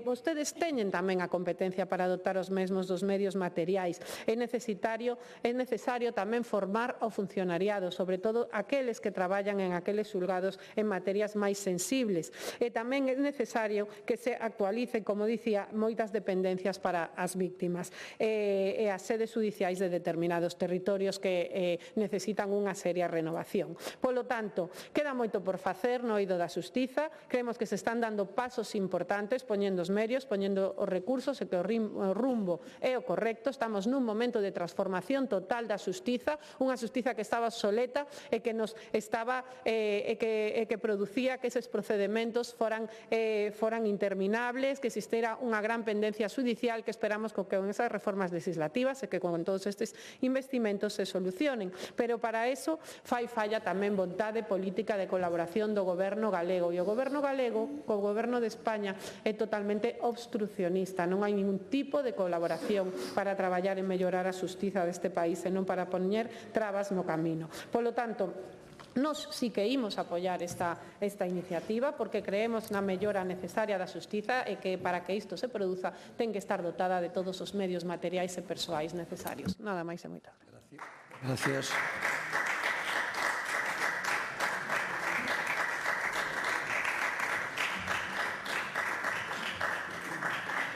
Grupo autor da proposición non de lei, señor Tabarés. Gracias, señor presidente. Señorías, señora Varela, ningún problema, Si quere que votemos por puntos, punto 1 e 2 dunha parte, 3 e 4 por separado. Si quere que introduzamos máis todavía para que quede claro que a competencia para crear unidades judiciais é do Estado, oiga, poñemos cantas veces faga falta en as cores que vostede queira. Por eso non hai problema. Por que a nosa autoemenda? Por unha cuestión de competencias, efectivamente. Porque consideramos que as competencias que ten a Xunta de Galiza en materia de planta de demarcación judicial son escasas. Por que? Porque Galiza non pode decidir crear unha praza de xueza de magistrada. Non pode. E consideramos que eso é unha eiva importante. Porque consideramos que limitar unha transformación dun xulgado, dunha sección a outra sección diferente, que simplemente a Xunta teña capacidade de informe, parece que pouco. Para considerar unha extensión da xurisdicción dunha sección, simplemente que Galiza teña a capacidade para informar, consideramos que é pouco. E por iso a razón da nosa emenda. O resto pode ver que é bastante literal. En todo caso, aceptamos votación por puntos, 1 e 2 por separado, 3 e 4, e se hai que corrixir algo máis, corrixímolo. Pero agora ben, con eso non tratemos de desviar a atención. Houve unha decisión en xuño deste ano, a decisión do Goberno do Estado de crear 4 unidades judiciais, 2 en Vigo e Coruña, por transformación dun xulgado de instrucción, como amenazaba xa o director xeral de Xustiza, como amenazou, de instrucción en seccións de violencia sobre a muller. Que fixo a Xunta de Galiza? Nada de nada. Nada de nada. Ten competencias en materia de informe e nin siquiera informou. Nada de nada. Despois, acordou nese Real Decreto a creación de unidades judiciais de violencia sobre a muller en Ourense e Santiago, extendendo de maneira exorbitante a súa competencia a outros 7 ou 9 partidos judiciais. E a Xunta de Galiza que fixo? Manifestar a súa conformidade. Por a porta de atrás, queixarse, pero manifestou a súa conformidade. Perdón, señora Varela, non é un problema, perdón,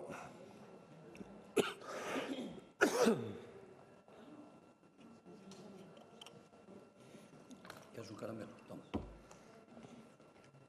Iago, queres un caramelo? Non sei se dá tempo. Gracias. Tranquilo.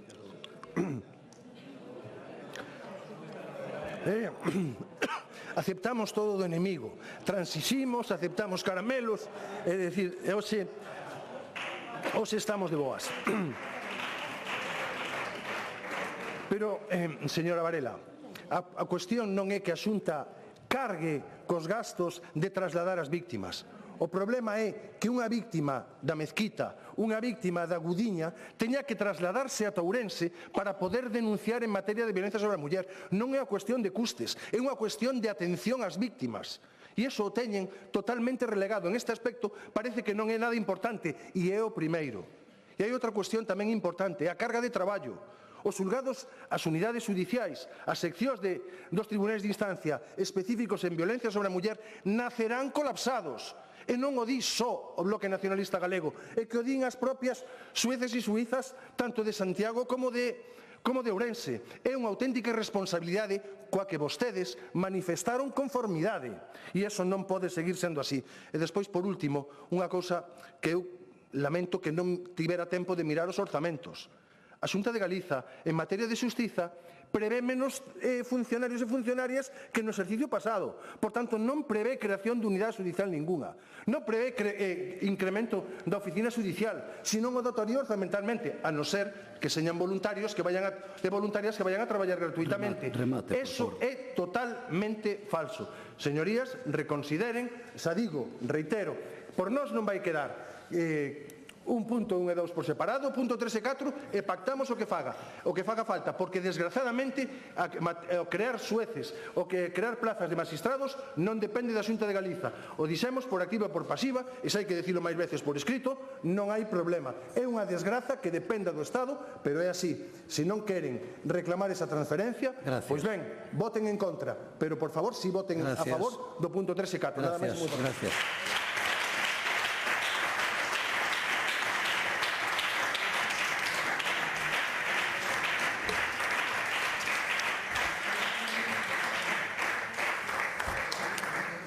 Proposición non de lei do Grupo Parlamentario Popular, iniciativa de don Gonzalo Trenor, sobre a demanda que debe dirixir a Xunta de Galicia ao Goberno de España en relación coa situación dos servicios ferroviarios en Galicia. A esta proposición non de lei presentouse unha emenda do Grupo Parlamentario Socialista. Para formular a proposición ten a palabra o señor Trenor.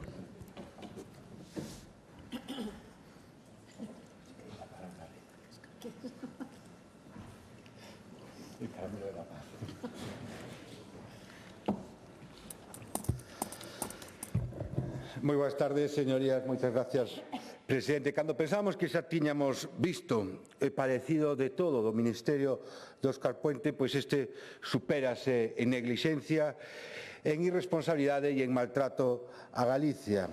Aquí nesta mesma Cámara xa temos debatido en múltiples ocasións sobre a precariedade e os problemas que asedian ao transporte ferroviario de Galicia. Non só nesta legislatura, senón tamén na anterior. Temos chegado a infinidade de acordos, temos aprobado infinidade de iniciativas pedindo que finalice este abandono do Goberno de Sánchez a Galicia, que se traballe para finalizar ou para acabar con esas incidencias e cos problemas ferroviarios que, por desgracia, todos os galegos sufrimos. Señorías, os galegos reclamamos un servicio ferroviario de calidade e homologable co resto de rexións europeas. E o Goberno de Sánchez, ante esta reclamación lexítima, nos responde con investimentos pendentes, con 3 convencionais suprimidos durante a pandemia que aínda non se recuperaron, con falta de oferta e de frecuencias de alta velocidade e de media distancia, incumprimento dos horarios, dos tempos de viaxe, a supresión de servicios en previo aviso, averías constantes cando non é unha cousa e outra, problemas coa web, coa compra de billetes anticipada. En definitiva, todo isto amosa un abandono absoluto dos ferrocarrís en Galicia. E ante unha reclamación lexítima, o Goberno Central responde cun agravio continuado que provoca un servicio de transporte ferroviario en Galicia precario. Son moitas as infraestructuras que o Goberno Central debe acometer en materia ferroviaria e que vai demorando. E de sobra coñecida a nosa postura sobre o plan director do Correo Atlántico, levamos anos pelexando para que se invistan en Galicia 80.000 millóns que nos permitan ter un transporte de mercancías conectado co resto de Europa, pero non podemos perder de vista tampouco as mellores necesarias nas conexións da Coruña a Ferrol, pasando por Betanzos, de Coruña a Lugo, de Ferrol Ribadeo ou de Vigo a Ourense. Tampouco a execución de obras importantes da AVE Galicia-Madrid que siguen sin executarse, que permitiría reducir tempos de percorrido, como pode ser a variante exterior de Ourense, sobre todo o tramo de Seixalbo a estación de Ourense, que leva parada de 2011, a dotación de dobre vía nos teitos onde aínda non os hai, fundamental para que poidan tamén haber outros operadores e para que se poda incrementar o número de frecuencias, e tamén a mellora dos túneles de Padornelo. Tamén hai que destacar as incidencias de alta velocidade e os incumprimentos. O AVE Madrid nunca funcionou correctamente e a este servicio deficiente hai que engadir o incumprimento dos compromisos polo Goberno Central, tanto en frecuencias como en tempos de percorrido. Promesas incumpridas é o que define, o que caracteriza a este Goberno. Incluso en cuestións tan sinxelas como nomear a un interlocutor directo co que se poda falar a Administración Galega coa Administración Central sobre as incidencias que están a ocurrir día tras día no servicio ferroviario. O ano pasado, en xuño do ano pasado, o secretario de Estado de Transporte comprometeuse a designar de xeito inmediato un interlocutor, un ano e medio despois seguimos agardando ese nomeamento e que nin siquiera teñen palabra para unha cuestión tan sinxela como definir a un interlocutor. Levamos anos tamén agardando polo plan director do Corredor Atlántico. O Goberno galego segue sen dispoñer de cifras e prazos concretos sobre a relación de obras e o horizonte temporal de execución deste plan que é estratégico e prioritaria para a comunicación e a logística do noroeste peninsular. O Goberno galego segue sen dispoñer, pero tamén os galegos e galegas seguimos sen saber que é o que quere o Goberno central para a nosa comunidade. E tamén as faltas de avances no AVE Vigo o Porto ou a saída sur de Vigo ou mesmo a exclusión de Vigo como porto nodal son malas noticias para Galicia. Nada sabemos tampouco dese grupo de traballo técnico para facer un seguimento dese plan que presuntamente o Ministerio de Transporte constituíu a primeiros de ano na Coruña e que estaría coordinado polo comisionado do Corredor Atlántico. Nada de nada sabemos de todo iso. Señorías, todo isto que evidencia unha situación de abandono e o abandono ten consecuencias moi graves. Xa o viñamos avisando e o vimos este verán porque xusto cando era máis necesario contar cun servicio ferroviario de calidade todo o sistema ferroviario colapsou. A vaga de lumes tuvo unha afección moi importante sobre a conexión ferroviaria de Galicia e a resposta do Goberno central pasará a historia por abandonar a milleiros de persoas a súa sorte. O martes 12 de agosto suspendíase o servicio ferroviario na provincia de Ourense. Entre os días 12 e 14 alternouse o peche e restablecemento de circulación ferroviaria en diferentes poboacións da provincia, pasando a suspensión total entre Ourense e Zamora ata o mércores 20 de agosto, unha semana despois do primeiro corte. Por deixalo claro, porque tanto o Partido Socialista como o Bloque Nacionalista teñen a veces certa amnesia selectiva, eso sí, a hora de exixir responsabilidades, a infraestructura e os servicios da rede ferroviaria é de competencia exclusiva do Ministerio de Transporte e Mobilidade Sostible. Pois ben, señorías, a consecuencia máis importante da suspensión de servicio e según as cifras oficiais dadas polo Ministerio, Adif e Renfe, foron os máis de 50.000 pasaxeiros afectados e os 101 trens suprimidos.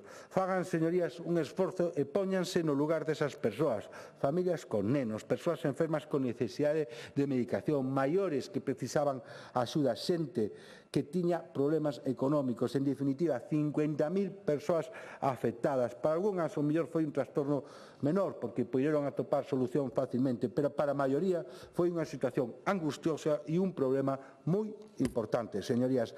E a resposta de Renfe e Adif a todas estas persoas e o caso ferroviario ocasionado por a vaga de lumes foi moi deficiente. Primeiro, comunicaron e informaron deficientemente. Segundo, houve unha ausencia absoluta de alternativa de transporte. E terceiro, abandonaron as súas propias competencias e despois, por enriba de todo isto, ameazaron con demandar os gobernos autonómicos.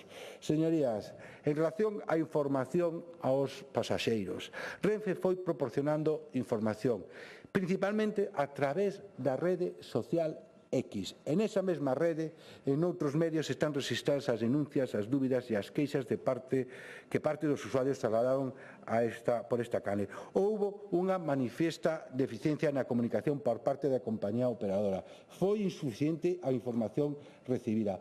Esa información foi confusa e xerou máis incerteza que tranquilidade. De la Xunta de Galicia e tamén desta Cámara denunciamos xa fai tempo a necesidade de que Renfe mellorara a súa provisión de información ante retrasos, averías e incidencias que lamentablemente son constantes. E ademais pensen que hai moitísima xente que non ten perfil nesa rede social en X. As queixas dos viaxeiros afectados non fan máis que subliñar novamente a desatención da operadora e a necesidade de mellora. E, señorías, sendo 50.000 os pasaxeiros, os viaxeiros tirados e 101 os trens suprimidos, só facilitaron transporte a destino a 5.000 persoas, só o 10%, e só mobilizaron 65 autobuses nos xoves 14 de agosto, e o resto dos días nada. 45.000 persoas, señorías, tiveron que buscarse a vida polos seus propios medios, atoparon de dormir, comer, asearse, e formas de chegar ao seu destino, asumindo un custo extra de vehículos de aluguer, de billetes de avión ou facendo uso de plataformas de coches compartidos. A causa de que as alternativas ofrecidas polo Goberno Central foron insuficientes, tardías e descoordinadas. Hasta a asistencia aos pasaxeiros nas estacións foi lamentable. Presumiron o Goberno Central de que as estacións de Madrid, Chamartín e varias estacións galegas permaneceron abertos para a noite para os usuarios afectados. Segundo Renfe, se lles facilitaron kit de comida e bebida. E, sen embargo, as persoas tiradas nas estacións denunciaron ese trato vexatorio, a falta de comida, de bebida e tamén de mantas. En definitiva, un abandono absoluto por parte do Goberno Central. Señorías, xa para rematar, quere decir que hai que tomarse como unha mala broma encima desa ameaza por parte do Goberno Central de demandar as comunidades autónomas para reclamarlles en torno a uns 3 millóns de euros. O Goberno Central non asume as súas competencias e pretendan que sean outros os que asuman as perdas económicas resultado das súas decisións e carencias. Pero non só é que sea ofensivo para o Goberno galego, é que é un insulto para todos os galegos e galegas e para todos aqueles pasaxeiros que foron abandonados polo Goberno Central. Más nada, muchas gracias. Gracias. Papeles.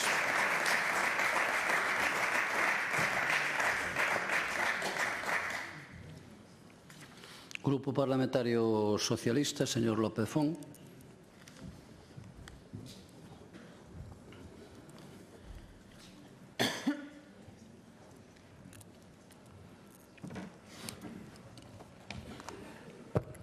Grazas, presidente. Boa tarde a todas e todos. Señor Trénor, obrígame a repetirme. Vostede nunca defrauda, pero sempre avergonza. E o mellor de todo, debo recoñecer que vostede cada día supérase. Nos últimos días de agosto facía moita calor en Galicia e imagínome que lle influíu a vostede a redactar esta proposta. Porque é un texto para salir do paso, só para falar do goberno de Pedro Sánchez e como xa lles dá vergüenza falar da AP9, agora toca ferrocarril. No seu grupo hai un factor predominante, a utilización da demagoxia. Os límites ponos cada un de vostedes, pero é a tónica xeral. E non sei se vostede pretende ser o mellor dos 40, pero a verdade fai méritos. Neste texto oco, repetitivo e indigno que vostede utilice as interrupcións, que por motivos de seguridade tiveron que levarse a cabo con motivo dos incendios do pasado mes de agosto. É un insulto ás persoas que o perderon todo, aos que traballaron por encima da súa resistencia física para apagar os lumes que vostedes, que apoian a un goberno que non puso a prevención necesaria para evitar os incendios e que xestionaron a crise de forma tan neglixente, veñan aquí a utilizar aos viaxeiros cando as decisións de interrupción eran pola súa seguridade. Pone no texto da proposta 30.000 viaxeiros e resulta que en 2 días incrementáronse en 20.000. Ahora son 50.000. É de supoñer que vostede, se fose responsable, non ordenaría as interrupcións. Un irresponsable e un demagogo, quizá o mellor do seu grupo. Para vostedes todo é un caos. E o único caos en relación cos incendios foi a xestión do goberno galego nesas datas. Pero falando de caos en transporte, sería máis proveitoso, señor Trénor, que se preocupase do que o goberno do PP de Galicia xestiona. O transporte por estrada, competencia da Xunta, sé que é un caos. 44 anos despois daquel febreiro de 1981, escoitóse en Galicia todos al suelo. Era o chofer dun autobús concesionario da Xunta que, ante a presencia da Garda Civil, paradoxos da vida, pediu aos usuarios dese autobús, os moitos que ían de pé, que se tirasen ao chan para evitar a detención do autobús pola Guardia Civil. E sei que é un caos, un perigro que se día a día no servizo do transporte por estrada sen que o Goberno galego faga nada. Caos no transporte escolar, precisamente ao comenzo do curso escolar. O servizo non está adaptado ás necesidades dos alumnos. Son os estudantes que ten que adaptarse aos horarios o que supón perdas de clase. Caos coa anulación da concesión no servicio en Valmiñor e Baixo Miño polas queixas reiteradas do mal funcionamento do servicio, agora recoñecidas pola Xunta cando levamos anos denunciándoas aquí. Falemos de ferrocarril. O Goberno de Pedro Sánchez está a protagonizar o maior esforzo inversor en materia ferroviaria en Galicia das últimas décadas. Un cambio de rumbo que puso fin a anos de abandono e estancamento por parte de outros gobernos. Desde 2018, a aposta polo transporte ferroviario converteuse nun dos piares da modernización das infraestructuras galegas cunha planificación integral que combina investimento público, tecnoloxía e compromiso territorial. Só dentro do corredor atlántico noroeste, o único en non enterarse é vostede, o Ministerio de Transportes contempla 4.561 millóns de euros ata 2030. Un plan director que transformará a rede ferroviaria galega con actuación en líneas de mercadorías, renovación de vía, electrificación, accesos portuarios e modernización de instalacións. En 2025, o Goberno de Pedro Sánchez licitou 1.789 millóns de euros. Cifras oficiais que poden comprobar. Un volume que representa un esforzo sen precedentes e unha clara aposta por la vertebración de Galicia. O avance do corredor Ourense-Monforte-Lugo simboliza esa transformación. Máis de 666 millóns de euros para a renovación integral de unha línea que se moderniza por fin tras décadas de atraso. A inauguración do túnel de Ural en setembro de 2025 converteuse en símbolo do novo tempo, o paso do abandono á modernidade e do esquecemento á responsabilidade. En palabras do delegado do Goberno. Xunto a iso, prográmanse a electrificación dos 73 kilómetros entre Monforte e Lugo e a adaptación a 25 kilovoltios da liña Ourense-Monforte, incrementando a fiabilidade e reducendo tempos de viaxe. Na área atlántica, a prioridade é reforzar a conexión internacional con Portugal. O Goberno adxudicou os estudos de saída sur de Vigo e o treito Porriño, fronteira portuguesa, e licitou o trazado de Cerdedo que completará o eixo de alta prestación Vigo-Porto-Lisboa, un proxecto estratégico de integración ibérica europea. O esforzo do Estado tamén se reflicte na modernización da rede de ancho métrico no norte, con investimentos de 3,7 millóns de euros para estabilización e seguridade entre Ortigueira e Burela, e nos accesos ferroviarios aos portos de Ferrol e Coruña, que suman máis de 200 millóns de euros, reforzando a competitividade logística da fachada atlántica. Ademais, o compromiso coa intermodalidade materialízase nas intermodais das grandes cidades galegas, con investimento global que supera nos 250 millóns de euros e coa recente inauguración da estación intermodal de Santiago Daniel Castelao, con un investimento de 53 millóns de euros. Desde 2018, o uso do tren en Galicia aumentou un 80% gracias ao esforzo do Goberno do Estado. O tren en Galicia está na mellor situación histórica e os datos son incontestables. Nunca tanta xente usou o tren, nunca tantas prazas houbo, polo tanto as incidencias son mínimas e o servicio ten tanto uso porque funciona ben.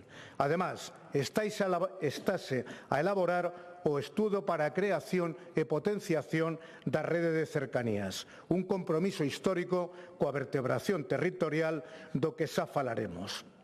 Galicia avanza sobre vías de progreso despois de anos de inmobilismo. As cifras, os proxectos e os resultados confirman que o goberno de Pedro Sánchez fixo máis polo ferrocarril galego en 7 anos que outros en décadas, transformando un sistema obsoleto nun modelo de mobilidade moderna, segura e verde.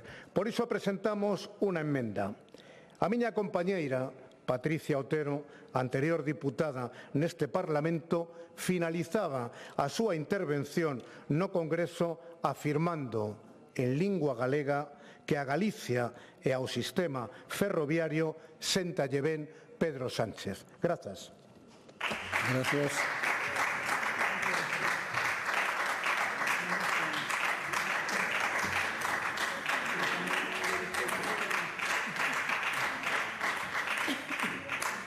Grupo Parlamentario Mixto, señor Ojea.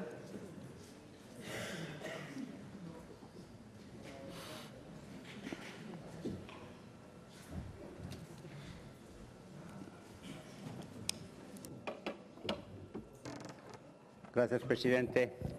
Bueno, eu penso que lle pasou a outras señorías que veñen de Ourense pola mañá, esta mañá. Non viga ningunha, pero creo que máis de un tuvo que compartir comigo o tren esa mañá.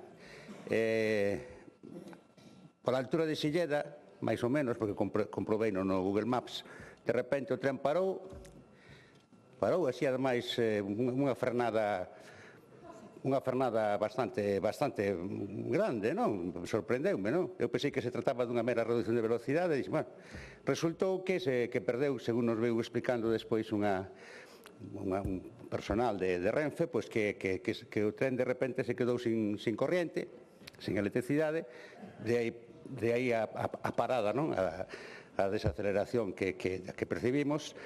Estuvo bastante rato. Por certo, tuveron que apagar as luces porque ao parecer tiña que reiniciar todo o sistema. E claro, imagínense vostedes bastante rato nun tren parado, coas luces apagadas, os viaxeiros xa empezaban a confraternizar. Acordeime daquel relato de Cortázar, non sei se vostedes o leron, donde hai un embotellamiento nunha autopista e quedan os coches ali parados durante moitas horas e os viaxeiros salen dos coches e empezan a falar e casi se empezan a facer novios algúns. Bueno, un relato fascinante, non? Cortázar tiña un verdadeiro estudio sociolóxico que escribiu Cortázar a partir dese embotellamiento. Bueno, pois a min veuseme esa cousa e dixe, bueno, aquí tamén hai guión pa un relato, non? Aquí, se o tempo de parada do tren se mantén, pois aquí poden empezar a pasar cousas. Bueno, regalo o guión a quen teña inspiración para escribir. Quero dicir con isto, que eu cando estaba dicindo o señor portavoz do Partido Socialista un tren moderno, un tren non sei que calificativos puxe, acordeime do xa mañá, e dixen, bueno, hombre, porque a cuestión é que non é tampouco infrecuente esa clase de incidentes no tren, non? E eu preguntábame tamén se iso pasaría en Cataluña, en Madrid, en outras partes de España, se esa mesma situación, digamos, tercermundista, que eu cheguei a temer por chegar a tempo ao pleno, tiña moción, como saben vostedes, e dixen, vou quedar aquí colgado no tren e non vou poder defender a moción, porque ademais é unha situación de incertidumbre. Bueno, quero dicir que esas situacións nos trens aquí en Galicia se repiten moitas veces.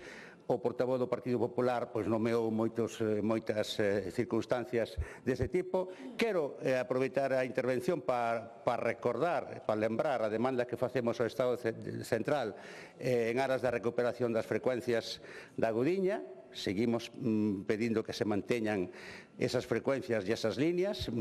Como recordarán, houve unha manifestación que posiblemente foi das máis grandes na historia da provincia de Ourense na Gudiña o día 2 de agosto, se non me falla a memoria, e seguir reclamando ese caso concreto das frecuencias da Gudiña, pero moitas outras cuestións que, como xa has dixo o portavoz do Partido Popular, non non procede repetilas. Tamén é verdade que non sei se noutras partes de Galicia tiveran tido lugar os incendios ou os servicios de Renfe hubieran sido millores, probablemente sí. Tampouco hai que olvidar que algúns dos incendios foron precisamente causados por tres.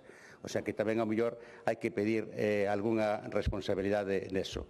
O señor Óscar Puente a veces tamén, hai veces que fala e sube o pan polo menos na provincia de Ourense, porque, bueno, todos vostedes coñecen algúns comentarios que fixo en redes,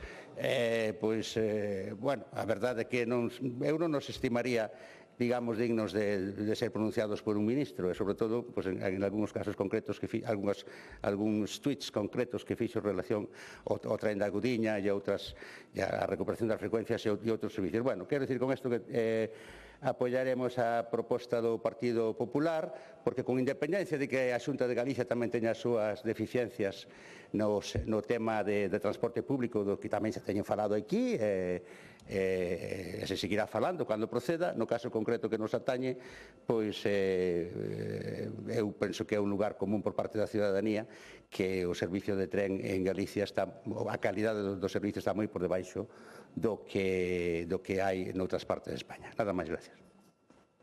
Gracias. Grupo Parlamentario do Bloque Nacionalista Galego, señor Ríos Santomé.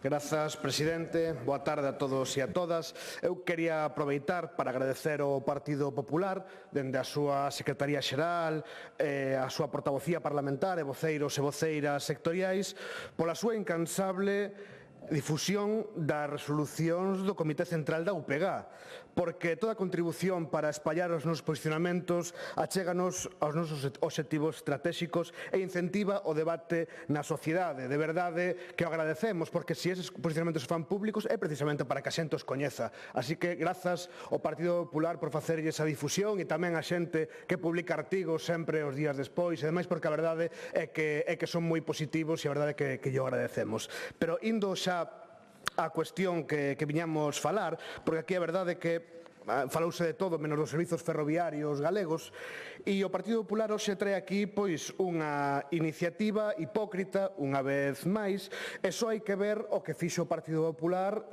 nas Cortes do Estado nestes últimos meses.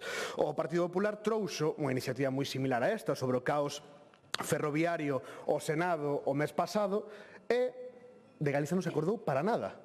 Nin mencionou ningún dos problemas do servizo ferroviario galego en ningunha, nin sequera na iniciativa, nin tampouco na defensa desta moción no Senado do Partido Popular. E fronte a un Partido Popular que se olvida de Galiza unha vez sae deste Parlamento, porque lle pesa máis o que lle pesa que o que lle ten que pesar, fronte a iso está o BNG. O BNG, que é a única organización política que defende os servizos ferroviarios galegos aquí e tamén en Madrid, tanto a man de Néstor Rego no Congreso como de Carme da Silva no Senado.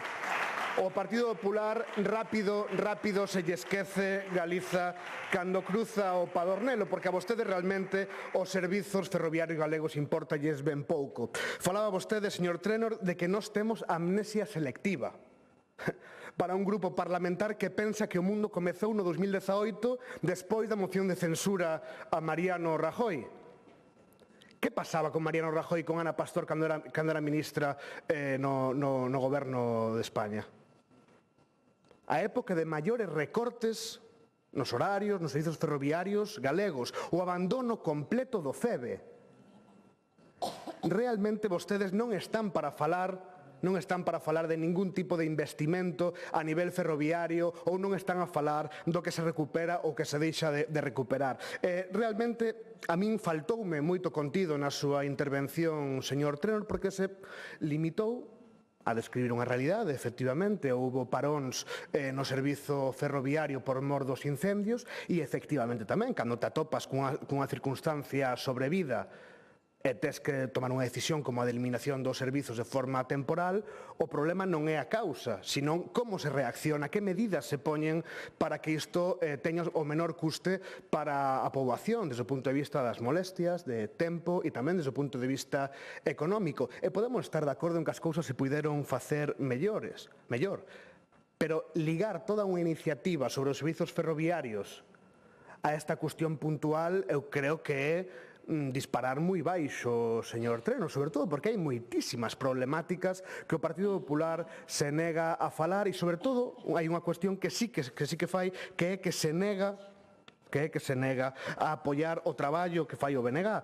porque, lembrolle, este mismo mes, o BNG conseguía impulsar a implantación do servizo de proximidade ferroviario en Galiza. A vostedes iso que lles parece? Parecíes ben, parecíes mal, vostedes nunca reclamaron, ni o van a reclamar, un servizo de cercanías, de proximidade en Galiza. Tamén grazas ao traballo do BNG no Congreso é que hoxe temos estes estudos, os estudos tanto para a conexión Santiago-Lugo, temos tamén os estudos da proximidade e tamén todo o que ten que ver coa saída sur de Vigo, porque efectivamente o Partido Socialista non regala nada, porque é igual que vostedes, e se levan turnando no poder todos estes anos no goberno do Estado, discriminando a este país. Eu li estes días tamén algún artigo destes que lles falaba ao principio, que axudan moito, que son moi necesarios, de había quen nos chamaba antiguos ou arcaicos. Non sei se vostede tivo tempo a ler ese artigo. Realmente, señor Trenor, o problema de ser antigos é que temos memoria. Para vostedes isto empezou despois da moción de censura de Mariano Rajoy, pero nós sabemos que é a historia deste país. E a historia deste país, ou a historia de discriminación, e tamén, e neste caso concreto dos servizos ferroviarios, tamén unha historia de colonialismo por parte do goberno do Estado. Todas e cada unha das grandes inversións que se fixeron nos servizos ferroviarios galegos, moi poucas, foron simplemente para conectar Madrid con Galiza, nunha clara política tanto colonial como extractivista. Sin embargo, a vostedes se lles olvida por completo a uns e a outros cando gobernan no Estado español que realmente a importancia que ten un servizo ferroviario robusto, potente, é articular e vertebrar o territorio nacional galego. Eso é algo fundamental. E que vostedes, mentre están entretidos e entretidas co último tuit do ministro Puente, pois todas estas cuestións, as de comer, as que lle importa realmente a xente e non esta absurda loita partidista que se traen entre uns e outros mediante a utilización do Parlamento de Galiza, pois realmente se esquecen e sempre ten que ser o BNG quen defenda todas estas cuestións. Sempre.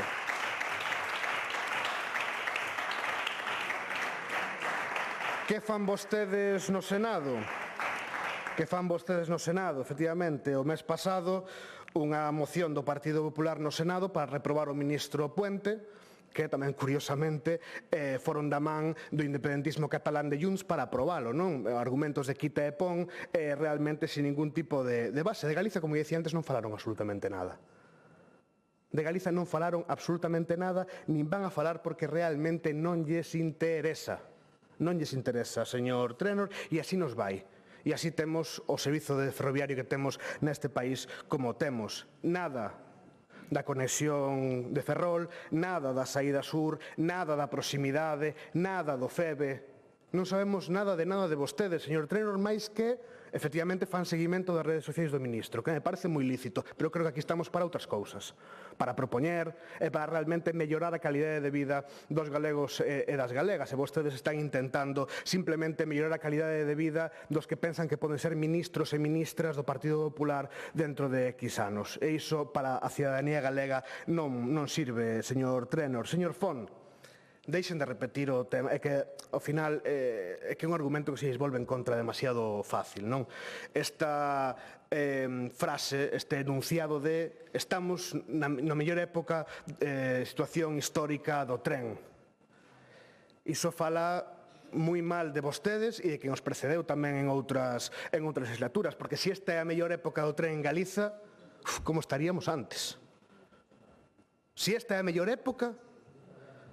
Sí, e vostedes cando gobernaron anteriormente, sí, o pim pam pum entre Partido Popular e Partido Socialista para que nadie cambie, para que Galiza siga sin as infraestructuras e servizos ferroviarios os que teñen dereito. A mellor situación do ferrocarril en Galiza aínda está por vir, cando realmente sexamos nós quen decida sobre os servizos ferroviarios, cando sexamos quen de articular realmente de xeito nacional as nosas comunicacións, cando ese servizo de proximidade exista, cando realmente o pobo galego decida sobre o seu futuro tamén nos servizos ferroviarios, porque é algo totalmente fundamental para o exercicio de calquer tipo de emprego, para a vida, en definitiva, dos galegos e das galegas, mentras vostedes sigan pelexándose por tweets e por chorradas, e nos seguiremos traballando en prol dos dereitos da ciudadanía galega. Máis nada. Gracias.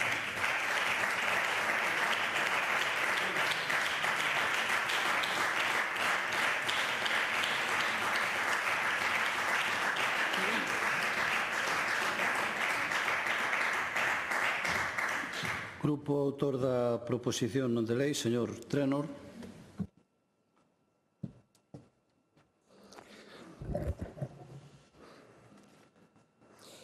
Eu pensei, señor Ríos, que o Comité Central do UPG, polo menos neste tema, pensei que polo menos nisto o Comité Central apoiaría o Partido Popular na reivindicación dun servicio ferroviario comparable co do resto de Europa.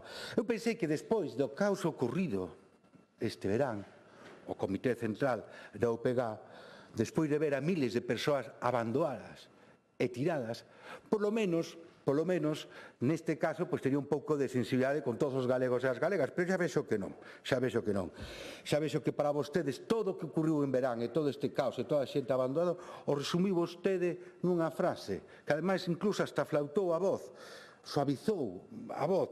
As cousas puideron facerse millor. E o dixo ademais así, todo suave, non vai a ser que alguén se poda molestar, como ben di unha compañeira mía, señor Ríos, tan bravos contra a Xunta e tan mansos con Pedro Sánchez. Mire, o Partido Popular presentou unha iniciativa que o que está a pedir é a posta en marcha das medidas urxentes necesarias para que non se volva a repetir o caos ferroviario que se desata cada vez que suspende o servicio ferroviario pola causa que sexa, tanto no referente aos medios a dispoñer e tamén a información ás persoas usuarias e a comunicación e coordinación coas administracións afectadas. E tamén pedimos o desbloqueo con carácter urxente de proxectos prioritarios retrasados e dos que non se teñen novas. Iso é a gran locura do Partido Popular, o sea, pedir infraestructuras e pedir que non se repita o caos que vivimos neste verán. Pero, bueno, supoño que o Comité Central da UPG está máis preocupado da revolución, de dividir a sociedade e de facer campañas de acoso e de sinalamento que dos problemas dos galegos e das galegas, señor Ríos. E, señor Fon, nunca escoitei nesta Cámara unha intervención tan fora de lugar e tan inoportuna como a súa. Así yo digo. E eu creo que o problema é de traer unha iniciativa escrita e non ter a máis mínima capacidade para moverse e para modificar esa iniciativa. Mire, o mellor é que vostede sí que ten capacidade, que non tiña era motivación. A próxima vez non se preocupe, que lle traigo aquí unha chistorra e seguramente que un socialista como vostede modifica a súa intervención. Pero miren, eu non lle vou a faltar o respeto como fixo vostede. Non o vou facer. Eu non vou insultar ningún deputado como fixo vostede aquí. E non vou facer por unha cousa. Primeiro, porque os meus pais me enseñaron a respetar as persoas maiores. E eu vou non facer. Créame. Pero mire, fronte a unha iniciativa de ferrocarrís, o señor Fon presenta unha emenda sobre autobuses. Mire, hasta Jéssica sabía a diferencia. Hasta Jéssica, señor Fon. Pero é que ademais é vostede moi pouco oportuno, señor Fon, como menciona aquí o servicio de autobuses, cando o Goberno Central acaba de darlle pa diante a unha lei e o seu grupo que vai a privar a 22 municipios de Galicia, que vai afectar a 130.000 galegos de paradas de autobús. Eso é que vostede encima é inoportuno, non sei que confunda o sistema de transporte, é que encima é vostede moi pouco oportuno. Pero, bueno, xa dixo o ministro que o da vertebración territorial non era cosa súa, non? E vostede o colle o pé da letra. Hoxe, a señora Díaz, a vicepresidente do seu goberno, definiu o seu propio goberno como goberno da corrupción. E creo que foi unha das cousas máis acertadas que pudo facer a señora Díaz. Señorías, sobre a emenda. Lóxicamente non podemos aceptar a emenda do señor Fon. Eu creo que se equivocou hasta de cámara, creo que equivocouse de tema e, como xa dixen, equivocouse de ton. Pero non se preocupe que aquí estaremos para recordarlle as súas veras. Gracias.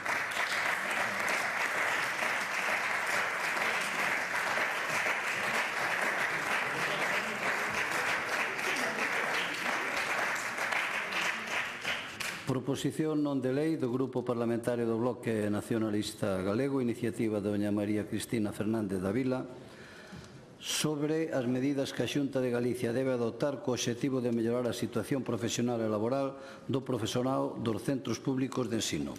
Non se presentaron emendas para formular a proposición non de lei. Ten a palabra a señora Fernández da Vila.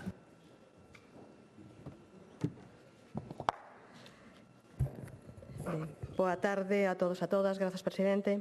Na antigüidade, as mestras e mestres eran as sofistas, persoas sabias que ensinaban distintas materias usando a arte, retórica e a oratoria. Apareceron tamén as pedagogas, que non ensinaban, pero facían seguimento do comportamento dos nenos e nenas nas escolas. Isto permite apreciar o inmenso valor que daban na antiga Grecia ao traslado de coñecementos ás persoas que os transmitían. No Imperio Romano tiñan os eruditos e tamén os titores privados para aqueles cidadáns con maior poder adquisitivo, ensinantes recoñecidos e de gran estima tamén. Esta profesión foi evolucionando de distinto xeito ao longo de todo o tempo. Na Idade Media apareceron as universidades e nos mosteiros os estudios teolóxicos e as humanidades. Incorporouse a investigación na época do Renacemento, pero foi durante a Revolución Industrial cando a figura do mestre adquiriu unha gran relevancia. Durante o século XIX configúrase a educación pública preparando o seu alumnado para a vida en sociedade, ensinando habilidades prácticas, xunto con principios morais e cidadáns, diversifícanse as disciplinas e métodos pedagóxicos e a participación activa dos estudiantes. Malia que na época da ditadura franquista moitos mestres e mestras foron asusticiadas ou desterradas para evitar que incitaran precisamente a poboación contra o réxime represivo, durante a transición esta profesión foi en auxe, conformando polo Estado unha rede de centros de ensino públicos integrando ademais as escolas galegas cedidas polos emigrantes. Durante a ditadura os salarios eran precarios, de aí a frase pasar máis fame que un mestre na escola, pero ao seu remate reivindicaron os seus dereitos laborais e un salario acorde ás súas responsabilidades. E gracias á negociación sindical, o século XXI chega nunhas condicións máis favorables que nas décadas anteriores. Pero houve un serio problema coas crises do 2008 e 2012, en todo o Estado, pero tamén na Galiza. En 2007, os acordos do profesorado e a Xunta do bipartito foron un avance importante en dereitos para o profesorado e supuso a incorporación de 1000 docentes novos. Pero a partir das burbullas inmobiliarias e das crisis económicas e financeiras, o profesorado galego sufriu dende 2010 unha serie de recortes consecutivos impulsados polo Goberno autonómico do Partido Popular, para propiciar un aforro no gasto de persoal. Conselaron o seu salario, reduciron as súas pagas extraordinarias, aumentaron as súas funcións, moitas delas non eran docentes e entre elas a excesiva burocracia, e mermaron dereitos laborais como o aumento horario lectivo, supresión de licencias de formación retribuídas e non retribuídas, contratos precarios que non inclúen os meses de verán, etcétera, etcétera, etcétera.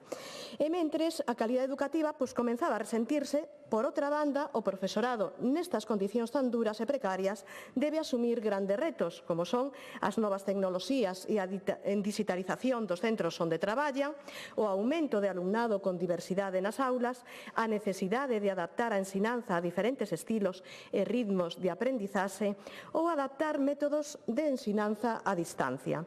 Neste punto, E despois deste percorrido a través da historia, pois atopámonos que as mestras e mestres eran persoas de prestixio e moi valoradas. Na ditadura, incluso temidas e temidos. E na actualidade, pois debera ser unha profesión fundamental para a nosa sociedade, fermosa e motivadora, e relevante para as institucións de quen dependen laboral e económicamente. O ensino público é un ensino básico que debe garantir unha calidade educativa a máis elevada posible, xa que está a formar as xeracións que terán a responsabilidade de ensinar, de dirixir, de coidar e servir en todas as áreas as cidadás e cidadáns do futuro. Debe ser un obxectivo, pois, prioritario para o Goberno da Xunta dotar ao sistema educativo das mellores profesionais. E para iso hai que poñer en valor o seu traballo e compensalo debidamente a través de salarios dignos, recuperando os seus dereitos laborais. Malia isto, na Galiza, é unha profesión ninguneada e maltratada pola administración que os contrata, que é a Xunta, que non impulsa a súa formación nas universidades, non premia e valora a súa profesionalidade e que fai que perda prestixio e deixen de ser referentes na sociedade. O PP está empeñado en machacalos, porque ninguén cuestionaba ata este verán o seu criterio docente, pero agora son censurados e as actividades que organizan deben ser autorizadas previamente pola Dirección e pola Consellería de Educación. O Partido Popular no Goberno da Xunta de Galiza leva 16 anos aplicando políticas de continuos recortes que levan o profesorado a problemas de saúde mental derivados do seu traballo, a desmotivación e a abandonar a súa profesión. Confirman esta situación pois, o aumento das xubilacións anticipadas e as numerosas solicitudes de comisión de servicios por saúde, máis incluso que as de conciliación.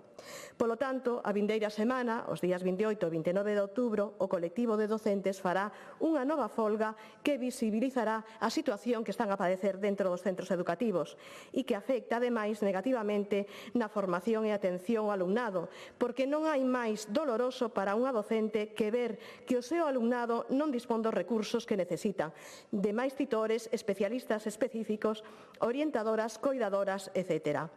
Para ir concluindo, a situación en este intre non pode ser peor ni máis frustrante para eles. Están literalmente queimados, con ratios que en moitos casos na secundaria atenden alrededor de 200 estudiantes.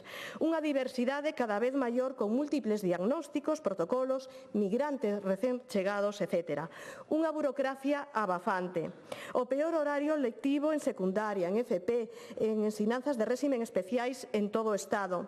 Unha privatización cada vez máis feroz, sobre todo na formación profesional, creando figuras como a do profesor asociado, que discriminan ao profesorado público.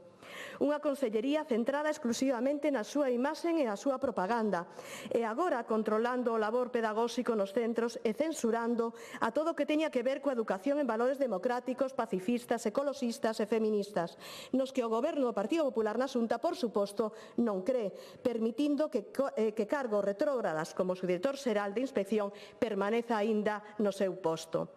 Por iso, dende o BNG, traemos as seguintes propostas. Primeiro, actualizar os catálogos, aumentando os cadros de persoal e reforzando os departamentos de orientación con máis especialistas, como orientadores e orientadoras, PTs, ALs e todos eles estables. En segundo lugar, aplicar a baixada das ratios en todos os niveis de xeito inmediato. Computar xa o alumnado NEAE por 2 ou por 3 en todos os niveis educativos, teñan recoñecida a súa discapacidade ou non. Cuarto, recuperar como mínimo os dereitos laborais dos docentes do acordo acadado en 2007 con respecto a horarios, salarios, licencias, etc. e compensando a súa reducción horaria con máis efectivos de profesorado. Quinto, reducir a burocracia nos centros en consenso co profesorado. E sexto e último, retirar o control ideolóxico das instruccións que desenvolven este curso escolar. De momento nada máis. Moitas gracias. Gracias.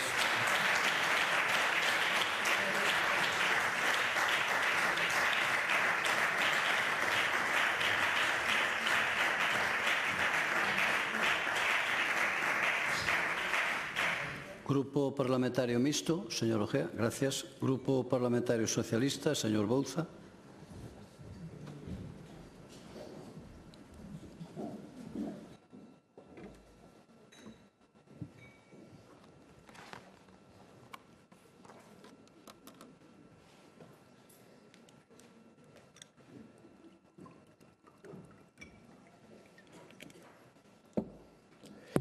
Gracias, presidente. Boa tarde a todos e a todas. Hoxe vimos a falar dunha cuestión, como sempre que falamos de educación, pois básica e fundamental para nós, para o Partido Socialista.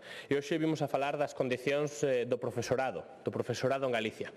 É xustamente un colectivo que durante anos leva soportando as inclemencias dun goberno da Xunta de Galicia que non entende que a educación ten que ser realmente o piar fundamental dun Estado no que realmente se aposte claramente por unha educación pública e de calidade. E por iso nós hoxe vimos a reivindicar todo ese traballo, o traballo de todo o profesorado galego que se implica, a pesar de todos eses recortes educativos que existen, a pesar das trabas que teñen respecto ás cuestións da burocracia, pero sobre todo tamén a todas aquelas cuestións que teñen que ver e que afectan directamente, como non pode ser de outro xeito, debido a todas as condicións das que estamos falando, a todo o alumnado tamén. Hoxe vimos a falar xustamente de todas estas cuestións nas que xa levamos durante todo este inicio do curso escolar abordando neste Parlamento. Unha cuestión que se repite, e non por ser repetitiva, menos importante, a do catálogo, o famoso catálogo. E digo famoso catálogo porque o Partido Popular emprega o catálogo cando lle convén. Entón, o ano 2009 realmente empregamos esa cifra para cando queremos criticar ao anterior goberno da Xunta de Galicia, pero un catálogo do 2009, no 2025, despois de 16 anos da Xunta de Galicia gobernando, que non está actualizado, ao goberno do Partido Popular parecelle normal. Emprega ese catálogo para decir que se cubren as necesidades en base a un catálogo de 2009. Se o Partido Popular lle parece normal, o mellor é que realmente ese desfase que existe no catálogo é o que conleva a que as necesidades educativas de todo o alumnado non se cubran. Esa é a realidade. E por iso claro que temos que actualizar o catálogo e claro que nós imos a apoiar esta iniciativa. Esta iniciativa porque pide realmente o que a comunidade educativa está pedindo. Pero claro, o Partido Popular non o vai a saber por un motivo, porque non escoita a comunidade educativa. E non escoita a comunidade educativa como xa estamos vendo. Non escoita o profesorado, non escoita as pais e as nais, non escoita tampouco o alumnado, non escoita a ninguén na comunidade educativa, só se escoita a sí mesmo. E así realmente é un modelo, o modelo de gobernar de costas á cidadanía e de costas á propia comunidade educativa. Hoxe quero poñer aquí, en riba da mesa, unha situación que se está dando en Noia. Unha situación absolutamente lamentable, que volve a demostrar como a Xunta de Galicia vulnera claramente os dereitos do alumnado con necesidades especiais. Trátase dun alumno que realmente ten recoñecida a discapacidade do 100%, con grao 3 de dependencia, usuario do transporte adaptado. Que ocorre? Algo absolutamente discriminatorio. Este alumno ten que renunciar, e sí, digo ben, renunciar a 30 minutos de docencia para poder empregar o transporte escolar. Cal é a resposta do goberno da Xunta de Galicia do Partido Popular? O silencio. Non se pode consentir que o silencio ante unha discriminación absoluta existente no ámbito educativo é absolutamente intolerable. Absolutamente intolerable. E por iso hoxe nós queremos reivindicar aquí esta cuestión que evidentemente entronca con todos os puntos que se traen hoxe a debate. As necesidades educativas tamén están relacionadas evidentemente co transporte escolar, con todo o que ten que ver coas necesidades educativas, das ratios e tamén, como non pode ser de outro xeito, das persoas que realizan esas funcións do profesorado, dos PTs e dos ALs e das persoas cuidadoras. Claro que sí, claro que hai que reforzar todas esas persoas que realizan un traballo encomiable na nosa terra. E xa digo isto por anticipado, porque xa estamos acostumados a que o Partido Popular nos ven aquí a decir que vimos atacar os profesionais que tanto traballan, como poden ser os sanitarios ou pode ser o profesorado. Pois eu xa me anticipo. Claro que creemos no profesorado da nosa terra, pero queremos que teña recursos educativos para poder realizar as súas funcións. Iso é o que pedimos hoxe aquí. Que realmente o profesorado de Galicia, que no que nós estamos aquí debatindo, a pesar de que escoitando os debates que se producen aquí, lonxe, moi lonxe de que parezca que isto sexa o Parlamento galego, estamos reivindicando que melloren as condicións laborais e educativas do profesorado para que melloren, polo tanto, as condicións educativas tamén de todos os nenos e nenas que viven no ámbito educativo. E, polo tanto, claro que vamos a seguir reivindicando, sexa cal sexa a iniciativa, sexa cal sexa o debate, que o Partido Popular e a Xunta de Galicia escoite á comunidade educativa, que escoite aos pais e ás nais. E non nos cansaremos de repetilo, ás veces que faga falla, ata que todos e cada un dos problemas que existen a día de hoxe no sistema educativo se solucionen. Porque esa é a realidade. Se cada un e cada unha dos que estamos aquí saímos pola porta e imos realmente a un centro educativo, poderemos ver cal é a realidade. E iso é o que falla. O Partido Popular fala moito aquí, pero baixa moi pouco ao terreo. Fala moi pouco, aínda que o conselleiro veña aquí a fachendearse de que o que fai primordialmente é falar con todo o mundo. Esa non é a realidade. Se se falase con todo o mundo non se deixaría ás familias absolutamente tiradas, cando o único que están reivindicando son dereitos para os seus fillos e para as súas fillas. E, sobre todo, non se ameazaría, como pasou por parte da Xunta de Galicia, a tantas familias que o único que fixeron foi manifestarse polos dereitos dos seus fillos e das súas fillas. E iso tamén hai que reivindicalo hoxe, porque esa loita que fan todos os pais e as nais realmente non é máis que pedir unha educación pública de calidade, con recursos. E, aparte, agora xa aproveitando que temos os orzamentos da Xunta de Galicia, como non imos a comentar unha cuestión importante, como é, casualmente, vemos como a formación do profesorado no orzamento do ano 2025, no ano 2026, nos orzamentos que se proxectan para o vindeiro ano, que ocorre nestes orzamentos da Xunta de Galicia para o ano 2026? Pois que se reduce a partida para a formación do profesorado. Esa é a realidade dos orzamentos. Ese é o programa que presentou a Xunta de Galicia aquí no Parlamento Galego. Reduce un 0,26 a partida para a formación do profesorado. E despois van a vir aquí a defender os dereitos dos profesores e das profesoras e que respetemos os profesores e as profesoras. Eu pídolles aos señores e señoras do Partido Popular que respeten vostedes aos profesores e as profesoras e, polo tanto, se lles dote de recursos, e máis agora que estamos falando dos recursos como son os orzamentos da Xunta de Galicia para o ano 2026. Por non falar de outras partidas que teremos ocasión de falar durante toda a tramitación dos orzamentos. Polo tanto, conclúo xa facendo a reivindicación coa que comecei, que realmente se garantan os dereitos do profesorado, pero tamén do alumnado que está detrás de todo ese traballo inxente que fan eses grandes profesionais como son os profesores e profesoras. Moitas grazas. Gracias.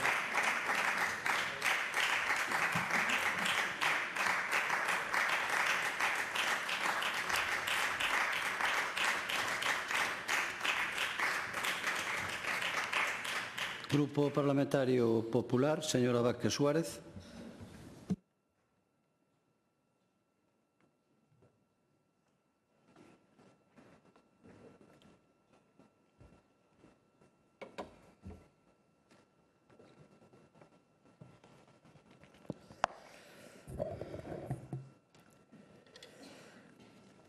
Moitas gracias, presidente, e moi boa tarde a todas e a todos.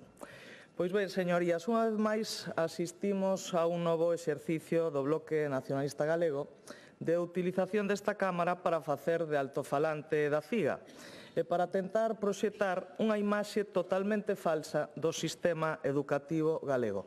Nin lles interesa o profesorado nin o alumnado, só lles interesa o conflito, a confrontación e máis a propaganda. E, señorías, convén dicilo alto e claro, Galicia ten un dos mellores sistemas educativos de España, e isto non o digo eu, senón que o din os indicadores, o din tamén os feitos. Temos máis profesorado ca nunca, máis recursos ca nunca, máis medidas de apoio á diversidade ca nunca, en un momento con menos alumnado que nunca. Esa é a realidade. Unha realidade que o Partido Popular construíu con traballo, planificación e acordos, e que o BNG, como decía, quere negar porque non encaixa co seu relato totalmente catastrofista. Pero imos a falar de cifras. Este curso contamos con 31.756 docentes, que, por certo, é a cifra máis alta da historia, maila ter 4.255 alumnos menos que o curso pasado. Temos máis de 5.000 profesionais adicados á atención á diversidade, o dobre que hai 15 anos. E gracias ao acordo de mellora que vostedes tildan como acordo da vergoña, salváronse 500 aulas en 2 cursos, evitando peches e reforzando cadros de persoal.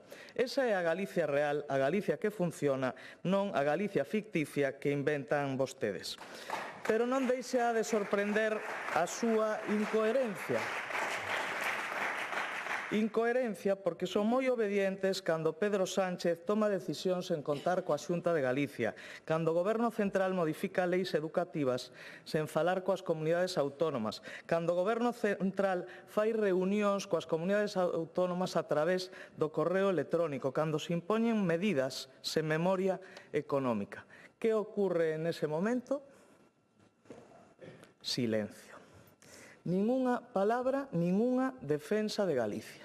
Eso é totalmente incoherente, señorías. A min gustaríame saber cal é a opinión do BNG e máis do PSOE de Galicia sobre o que está a acontecer no Concello de Lugo, que hai uns días denunciaba o sindicato Comisións Obreiras, que denuncia porque pretenden poñer profesores en prácticas suplindo a falta de persoal. E despois veñen aquí a este Parlamento a decir que a Xunta de Galicia non contrata o suficiente profesorado necesario para atender todas as necesidades. Por favor, deixen a demagoxia e abandonen a incoherencia. Porque, mire, mentras tanto, mentras fan todo ese alboroto e din todas esas cousas, aquí en Galicia redúcense os ratios en infantil de 25 a 20 alumnos por aula. Isto beneficia a miles de nenos e nenas. E mentras que fai o Goberno Central, pois foron incapaces de introducir ningún cambio real na súa lei educativa de 2020. Pero aquí en Galicia xa se aplicaban medidas pioneiras. E non se queda aí. Se están reducindo burocracia nos centros educativos, máis de 120.000 horas de traballo liberadas, 600 pasos administrativos eliminados. E se está tamén a mellorar a carreira docente, cunha reducción do horario lectivo en infantil e primaria, novas medidas de conciliación, mellora salarial para que se forme ou asuma certas responsabilidades, a creación dunha oficina de apoio ao profesorado. Se puxo en marcha tamén un plan de formación e estáse a elaborar un plan de igualdade nos centros. Iso son feitos, señorías, non son discursos baleiros. Pero o BNG, pola contra, insiste en falar de dereitos laborais, esquecendo que foi o bipartito que empechou 100 aulas en 4 anos, cando había máis alumnado que hoxe. Esa é a súa herdanza, esa é a súa credibilidade. O BNG fala moito, pero cando gobernou fixo xusto o contrario do que agora predica. E non podemos esquecer que detrás desta PNL está tamén a estrategia da CIGA e tamén da UPG, que os seus obxectivos son promover o conflito e axitar as rúas. Eso non o di esta deputada, o di a CIGA e a UPG. E o BNG préstase a ser a súa correa de transmisión política. O seu labor está claro, destruir e crispar. E nesa estrategia coinciden plenamente cos seus irmáns políticos de Bildu, cos que comparten radicalidade, sectarismo e mesmo mesa. Pero miren, Galicia é pioneira en ponderar o alumnado con necesidades educativas especiais por 2 ou por 3, garantindo recursos extraordinarios. Esa medida só existe aquí, en Galicia.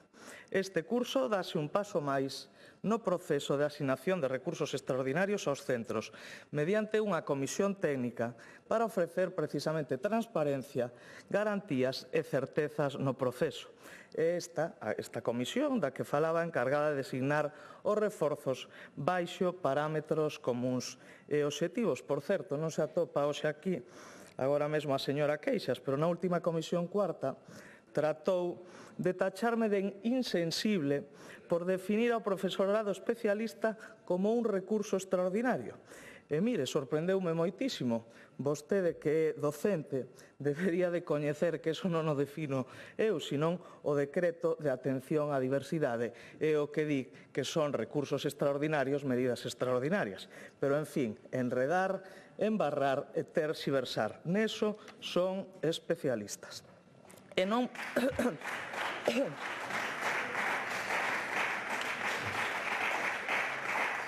E non menos importante, a neutralidade ideolóxica que tanto lles molesta.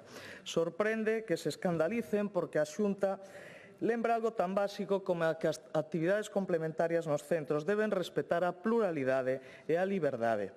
Iso non é ningunha ocorrencia do Partido Popular, está recollido tanto na Constitución como na Lei Orgánica de Educación.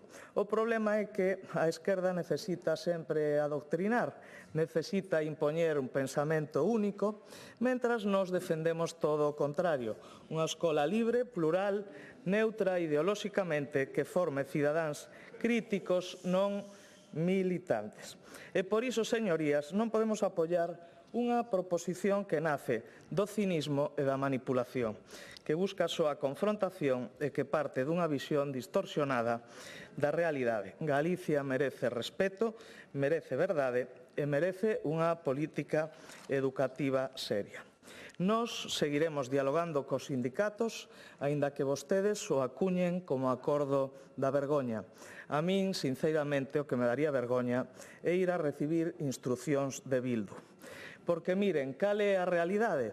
O BNG ao dictado de Bildu, da CIGA e da UPG. O PSDG ao dictado de Sánchez. E nós, señorías, ao dictado dos galegos. Máis nada. Moitas gracias.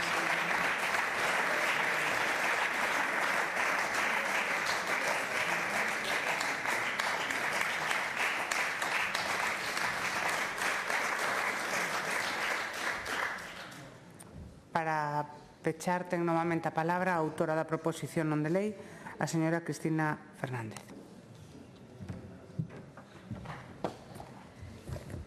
Ben, señora Vázquez Luciuse, eu estuve a punto hasta de aplaudirlle, fíxese. Ben, o Partido Popular está máis pendente do que fai ou do que di o BNG de, en vez de solventar os problemas que ten a cidadanía galega, que é o que se deberían dedicar, porque a vostedes lle recordo que lle pagan precisamente para iso. O goberno está para iso, precisamente. Pero bueno, señora Vázquez, o seu discurso de verdad que sirve para todo.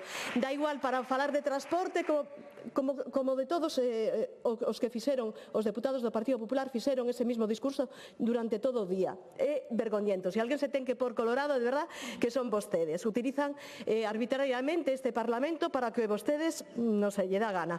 Ben, o que temos claro é que mentras vostedes aforran cartos públicos os desvían ao sector privado nin máis nin menos que 2.800 millóns de euros en 10 anos de concertos, bueno, pois evidentemente non teñen cartos para atender as necesidades que teñen o alumnado e o profesorado nos centros públicos. Profesorado que ao Partido Popular non lle importa en absoluto, porque están obsesionados en facerse publicidade, terxiversando vostedes os datos que utilizan cada vez que interveñen para confundir e ocultar a realidade, como demostrou a comparecencia do conselleiro o mes pasado. A súa tamén quiso decir exactamente o mismo. E minten compulsivamente, porque se temos cuberto o catálogo de persoal en todos os centros, como explica o Partido Popular na Xunta, que haxa prazas de titoría na aula cubertas polos docentes contratados para apoio e reforzo. Por que non cubren todas as vacantes que deixan as xubilacións e aquelas de especialistas que recomendaron os informes do alumnado? Como justifican contratar a maioría de especialistas PTE, AL, a media xornada, cando temos o 30% da alumnado NEAE nas aulas? Por que obrigan o profesorado temporal a impartir materias afíns cando non son especialistas nesas materias? Como é posible que o profesorado coas mesmas funcións e horarios cobren distinto dentro da FP, por exemplo? Por que contan a maiores as prazas de procesos selectivos se están sendo ocupadas agora mesmo por interinos ou sustitutos? Por que non explican que despois de ter o salario congelado e as pagas diezmadas, as subas realizadas anualmente non cubren o IPC? Este 2026 vai acontecer exactamente igual. Por que o goberno do Partido Popular precariza a contratación cesando o profesorado 30 de xuño, estafándolle os meses de verán? Poden explicar vostedes por que non se aplican xa as novas ratios e o cómputo do alumnado NEAE en todos os niveis para desmasificar así as aulas? Por que non está o Partido Popular desdobrando aquelas aulas que superan a ratio e dotándoas dos docentes que se precisan? Por que publicitan un plan para desburocratizar os centros rebaixando tan só 4 horas por docente ao ano? É unha burla para o profesorado, señora Vázquez. Non pensa a Consellería devolver ao profesorado o horario lectivo consolidado en 2007 e contratar máis persoal para compensalo? Bueno, se vostedes contestaran realmente con honestidade estas preguntas, votarían a favor de toda a batería de propostas que traemos hoxe, pero sabemos claramente que non o van a facer. Pero, mire, será a historia quen os xulgue a vostedes, pero espero que todo isto sea bastante máis rápido e a cidadanía responda votando con B a vostedes dese goberno mafioso. Bueno, estamos quedando evidentemente sen profesorado, igual que estamos en médicos e igual que a sanidade, a educación é un servicio básico imprescindible para a cidadanía deste país, para os galegos e galegas. Gracias. Moitas gracias.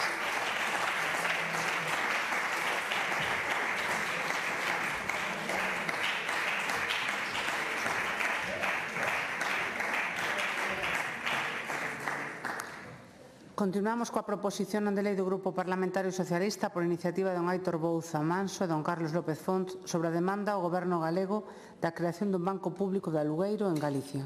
A esta proposición non de lei rexistrou unha emenda o Grupo Parlamentario do Bloque Nacionalista Galego. Para defendela a proposición ten a palabra o señor Aitor Bouza.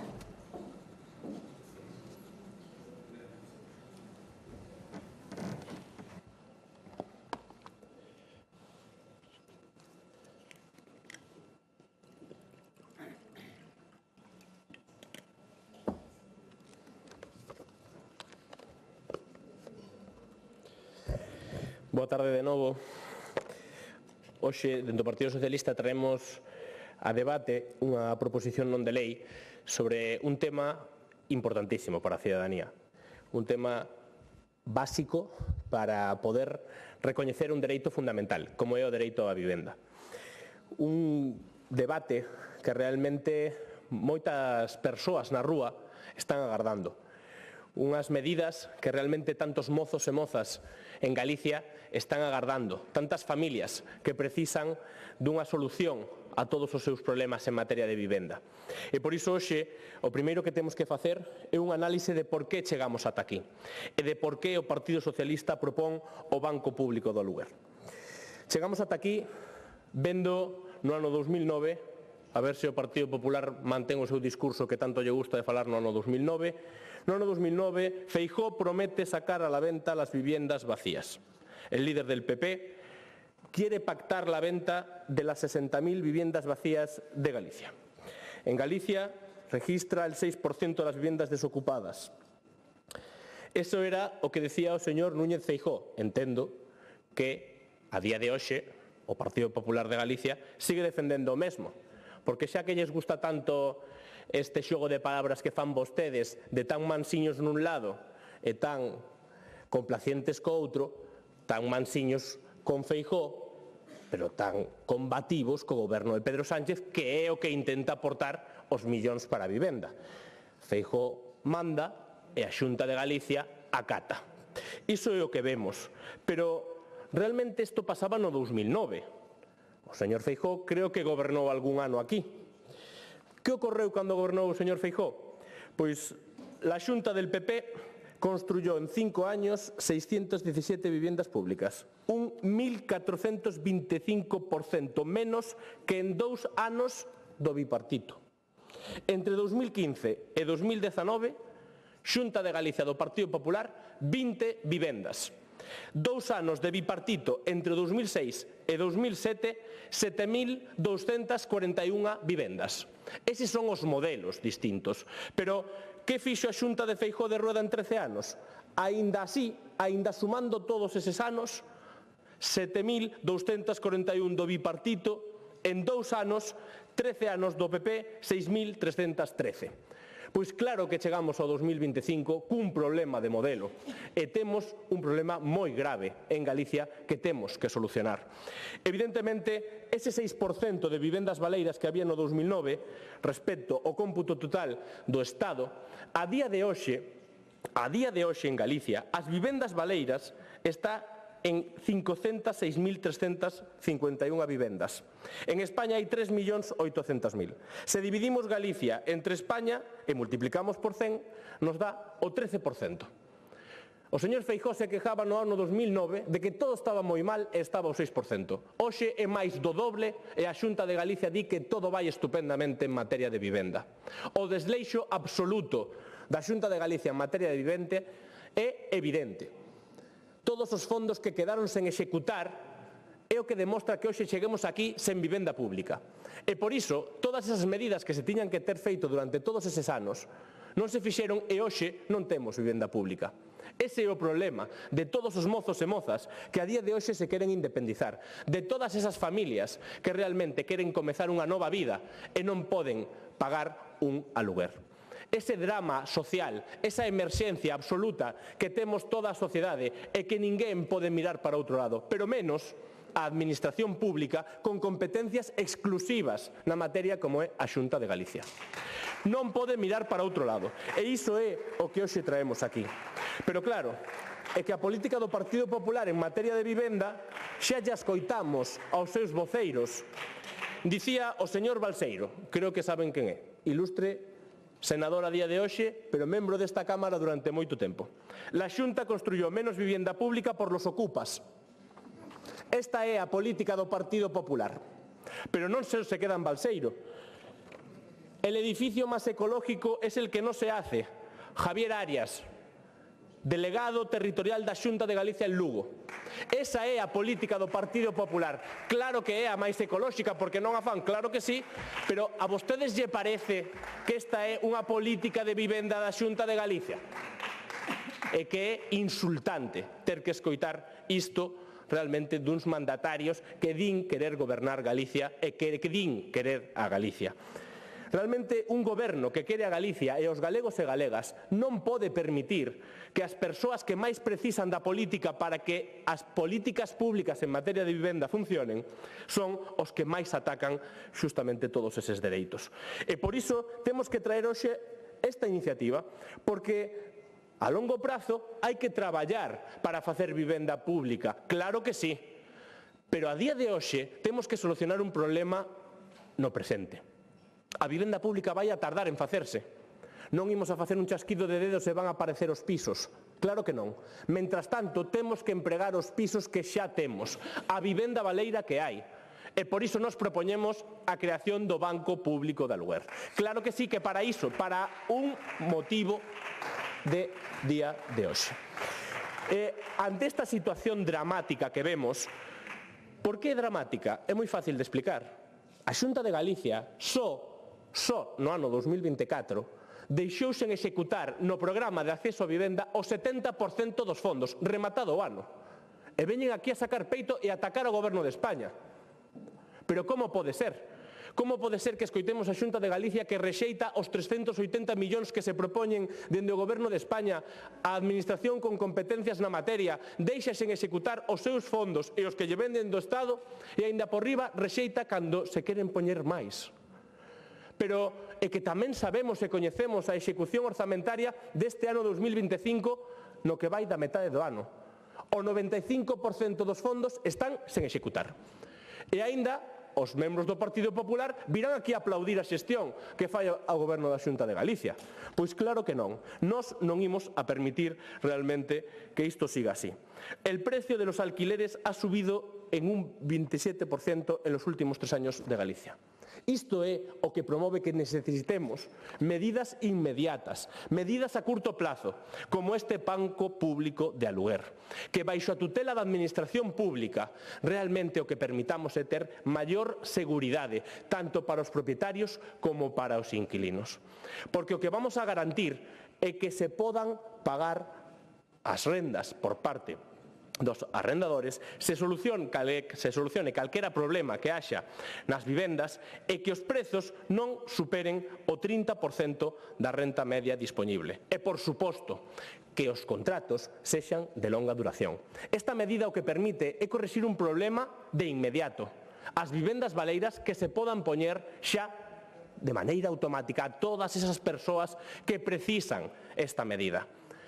Cando calquera diputado desta Cámara sae de aquí e ve que un mozo ou unha moza da nosa terra cobra 1.200 euros e ten que pagar 800 euros para poder sufragar o aluguer, realmente que podemos dormir todos e todas ben? Eu claro que non. Por iso hoxe traemos esta iniciativa. Pero, sobre todo, quen ten a competencia para facelo, que é a Xunta de Galicia, agardo que, como isto é unha medida en propositiva, sempre nos veñen aquí a dicir que o que facemos é vir a criticar. Hoxe traemos unha medida positiva, propositiva e para o ben dos galegos e galegas. Entendo que vamos a contar co voto favorable do Partido Popular.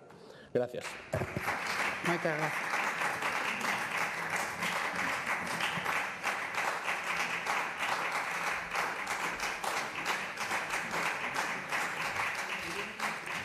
Quenda do Grupo Parlamentario do Bloque Nacionalista Galego, señora Fernández.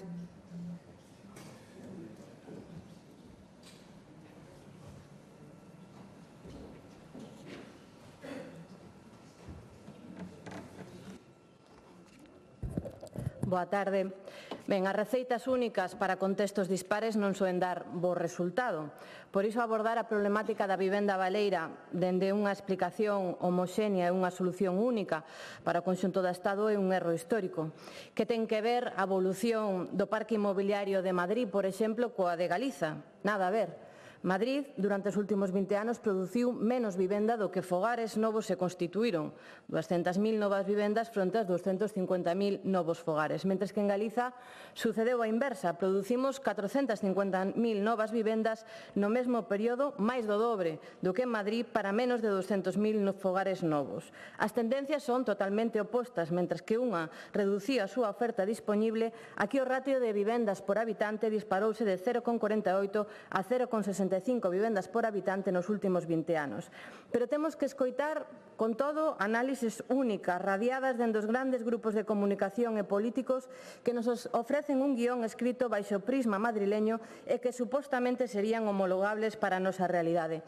E non o é. Incluso se tomamos só os últimos 10 anos, é dicir, sen contabilizar o período previo da burbulla inmobiliaria e analizamos de forma illado o período de estancamento da construción entre o 2011 e 2021, houbo 14.000 fogares novos e 152.000 novas vivendas no noso país.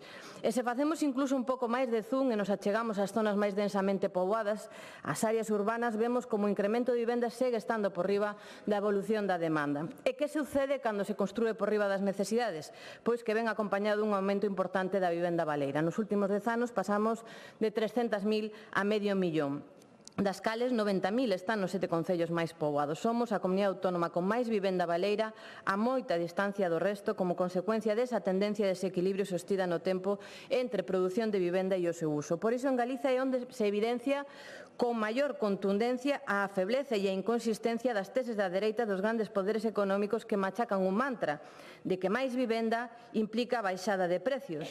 En Galiza é onde mellor se ve que isto non é certo.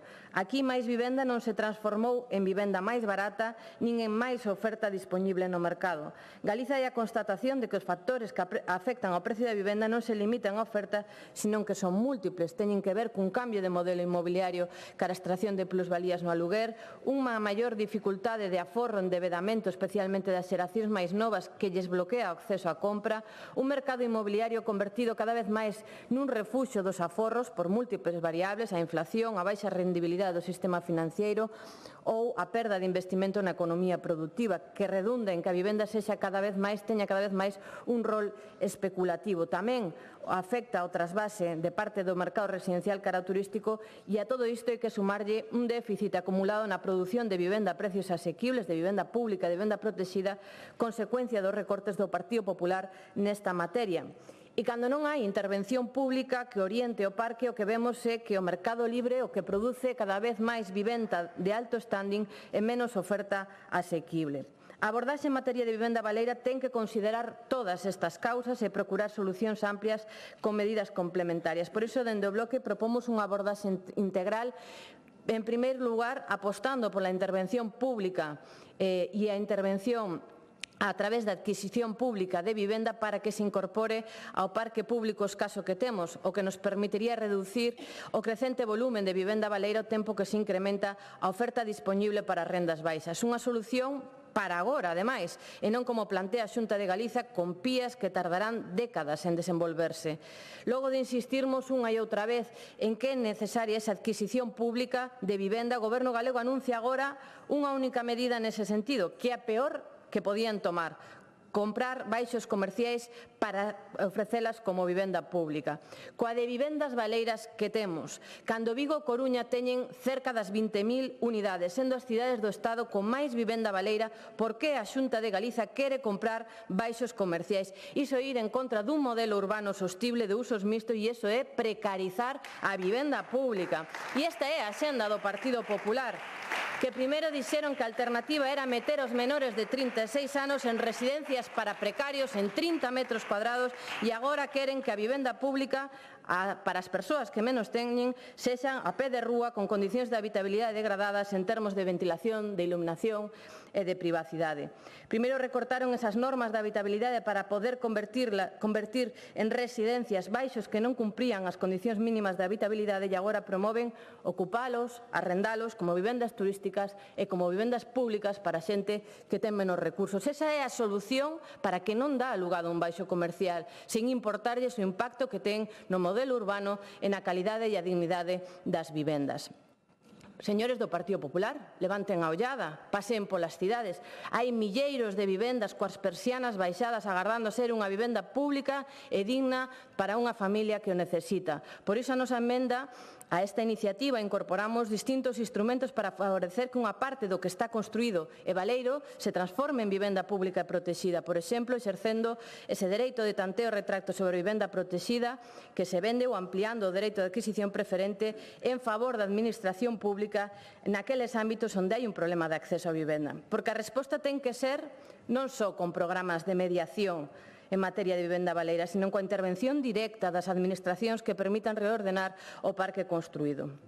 O Goberno da Xunta centrou todas as súas políticas de mobilización de vivenda baleira a ese papel de mediación entre propietarios e particulares entre propietarios particulares e inquilinos en que se ofrecen beneficios a propietarios a cambio de algunha contraprestación. Todo iso en ter os programas unha xustificación común que é un mantra falso de que o problema da vivenda baleira é apenas a consecuencia do medo dos propietarios a alugar. Entón, segundo este razonamento do Partido Popular, o que hai que facer é quitarlles o medo con seguridade. Con esa idea, o Partido Popular se puxo en marcha programas que ofrecen seguridade, como o programa Vivendas Vivas, que pagaba seguros de impagos por destrozos da vivenda aos propietarios a través da mediación das empresas inmobiliarias. Cal foi o resultado?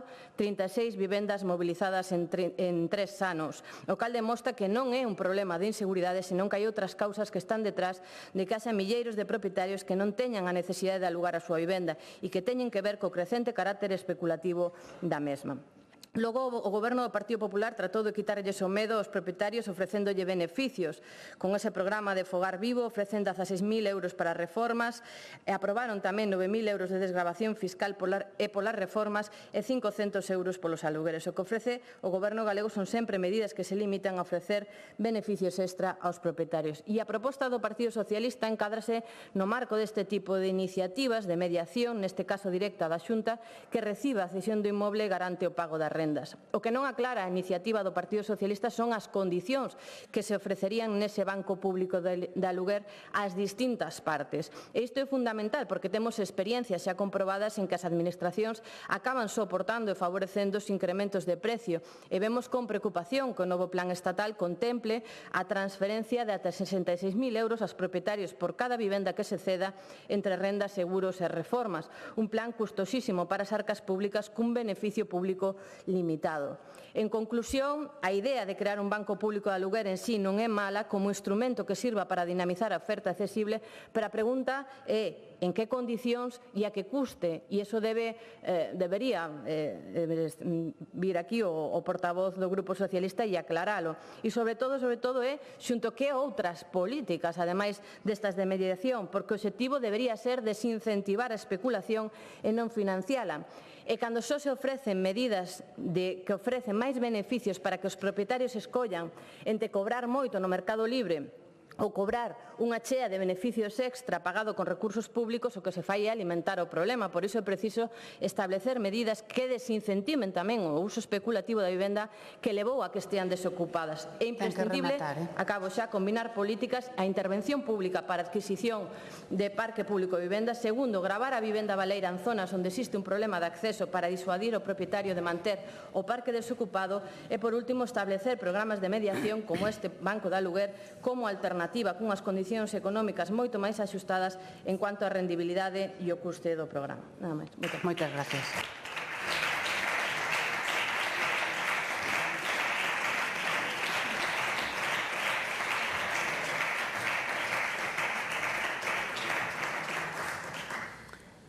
O voceiro do Grupo Mixto renuncia á súa intervención e ten entón a palabra o voceiro do Grupo Parlamentario Popular, don Roberto Rodríguez.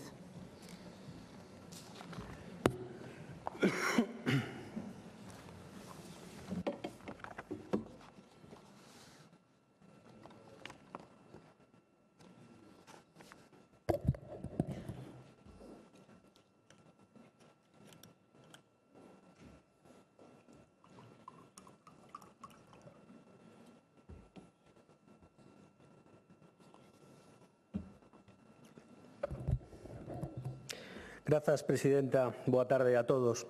Sendo este o último debate da xornada, non queríamos deixar ir o día sen felicitar no meu nome e no do Grupo Parlamentario Popular a persoa ou persoas encargadas de seleccionar as iniciativas que o Grupo Socialista trae a este pleno.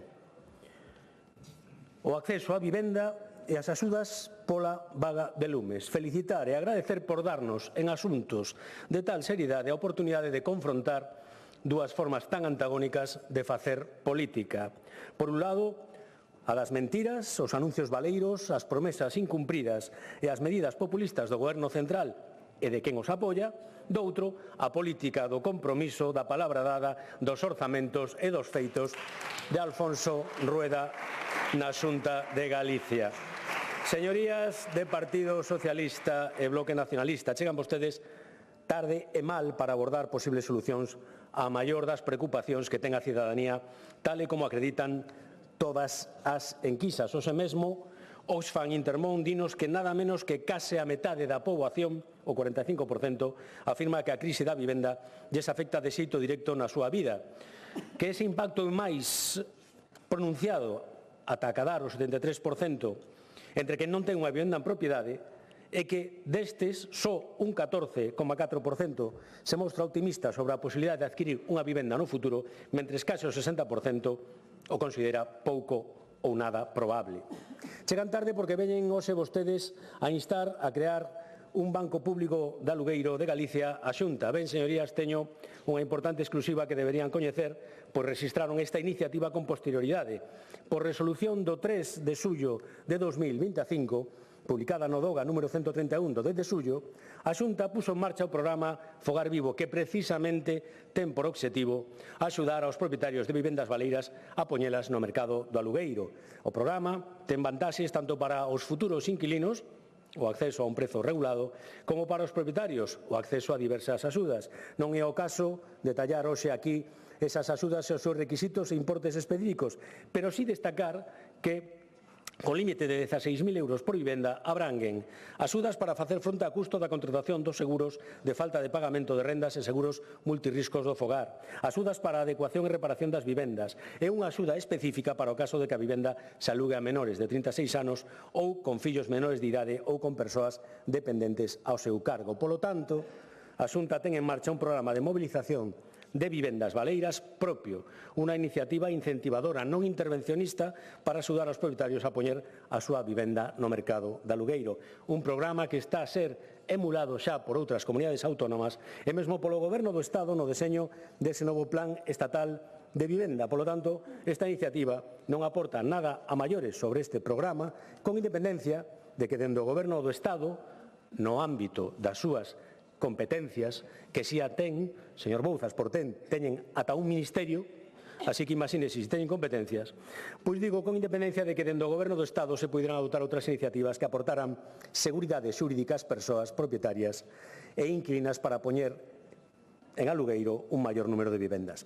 Pero logo de 7 anos gobernando en Madrid, uns co apoio de outros, os galegos xa saben que non será así, porque neses 7 anos todas, absolutamente todas as decisións que por acción ou por omisión teñen adoptado, lonxe de mellorar as condicións do acceso á vivenda, o que fixeron foi empeoralas. Bueno, imos ser xustos, con excepción de 4 persoas. Pablo Iglesias, Irene Montero, Jessica Rodríguez e David Sánchez sí que viron como, gracias a Pedro Sánchez, melloraban as súas condicións de acceso a unha vivenda accesible. Para estes 4, sí. Como dicía, chegan vostedes tarde, pero ademais é que chegan mal.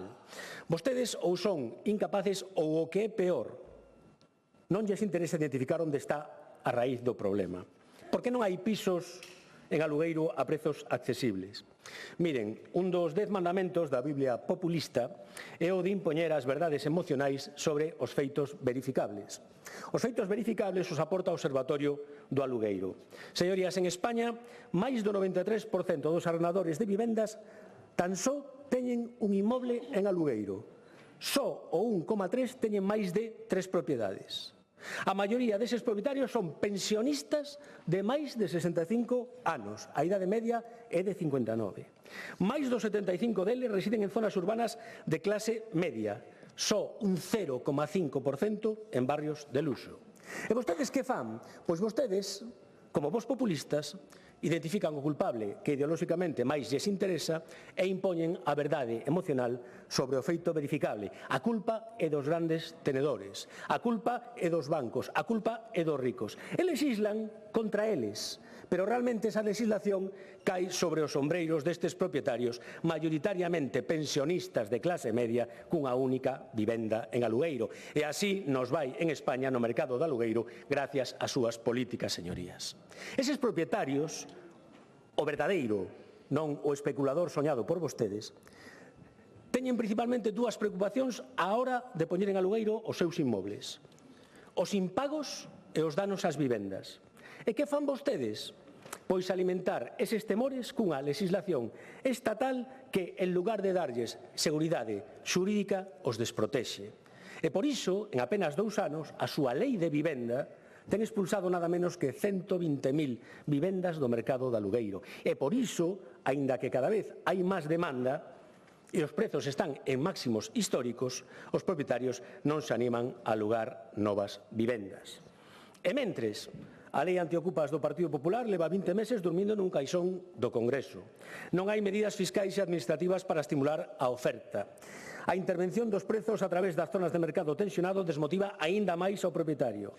E como resultado desta tormenta perfecta, ao inquilino cada día lle é máis difícil e máis caro alugar. Señorías, eu vivo na Coruña, a zona cero dos problemas do acceso á vivenda en Galicia. Lideramos solidamente os prezos da vivenda máis caros de Galicia, tanto en compra, 3.266 euros metro cadrado, como en alugueiro, 679 euros mes. Bueno, con unha excepción, saben que é máis caro que comprar vivenda en Coruña?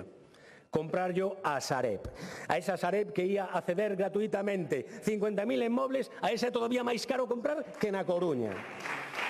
A igual que en Madrid, gobernan Partido Socialista e BNG. E que están a facer? Tratar o síntoma en lugar da enfermidade. Isto é, declarar a Coruña zona tensionada e perseguir como culpables da situación as vivendas de uso turístico. Apenas 1.400, mentre segundo o Observatorio Galego da Vivenda na Coruña hai máis de 20.000 vivendas baleiras. A igual que Sánchez nada de axudas ou incentivos. Señorías, nin a zona tensionada, nin a criminalización, o direi ben, perdón, nin a zona tensionada, nin a criminalización das vivendas de uso turístico van a solucionar o problema do mercado do alugueiro. Nin o está a facer en Cataluña, nin o vai facer na Coruña, nin en ningún outro sitio, porque é como quen trata a febre sen tratar a infección. Reducen a oferta e incrementan o prezo. Os problemas serios precisan de solucións serias e as posibilidades de adoptalas aumentan se ao fronte temos xente seria. Xa ninguén creen a Sánchez, señorías, xa ninguén o cree. É o que ten tanto prometer e non cumprir. Alguén sabe algo das 200.000 vivendas que prometeu no 2023? Ou de alguna das 50.000 que ia ceder a Sareb? Alguén sabe algo? Alguén sabe algo? No 2024 o presidente Rueda comprometeuse a duplicar o parque público de vivenda en Galicia con 8.000 novas vivendas. Achegámonos ao Ecuador da legislatura cos deberes ao día e cun proxecto de orzamentos para 2026 que garante o impulso necesario para cumprir coa palabra dada aos galegos. Remato, reiterando o noso agradecemento por ternos permitido confrontar unha vez máis a política das mentiras e das promesas incumpridas de Pedro Sánchez e quen o apoia fronte á política dos orzamentos e dos feitos da Xunta de Alfonso Rueda. Máis nada e moitas gracias. Moitas gracias.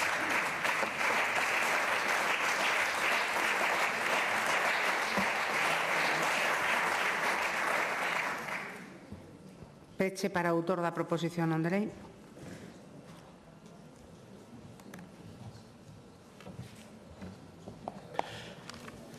Efectivamente, señor Rodríguez, temos que traernos aquí o debate porque a Xunta de Galicia realmente non lle importa o tema da vivenda. Senón, en vez de dicir que traemos aquí a debate un tema de vivenda, se xa o están a facer, non entendo porque a Xunta de Galicia non ven aquí a vanagloriarse dunha cuestión que realmente o Partido Socialista presentou no ano 2024. Polo tanto, alégrome que recoñeza que a Xunta de Galicia asumiu unha proposta do Partido Socialista e que xa a está a facer. E que, polo tanto, entendo que votarán a favor porque xa están a facer o mesmo que nos propoñemos. Pero bueno, é o de sempre. Veñen aquí a criticar o único que saben facer. Vimos aquí a ler os insultos a Pedro Sánchez. Pero das políticas que ten que facer a Xunta de Galicia, nada se di. Absolutamente nada. Unha mágoa que esteamos no Parlamento de Galicia. Unha mágoa que o artigo 27 do Estatuto de Autonomía diga que a competencia exclusiva do Estatuto de Autonomía de Galicia é da Xunta de Galicia en materia de vivenda. Voulle a recordar que temos unha Consellería de Vivenda, xa que vostede dio do Ministerio, recórdolle que aquí en Galicia hai unha Consellería de Vivenda. O digo porque ao mellor se esqueceron de que a súa competencia é esa, é traballar porque realmente todas as persoas que teñen un problema en materia de vivenda se lle dé unha solución polo goberno que ten as competencias. Pero a maiores de ter unha conselleira en materia de vivenda, voulle lembrar que teñen un presidente da Xunta de Galicia, porque tamén parece que se lles esqueceu.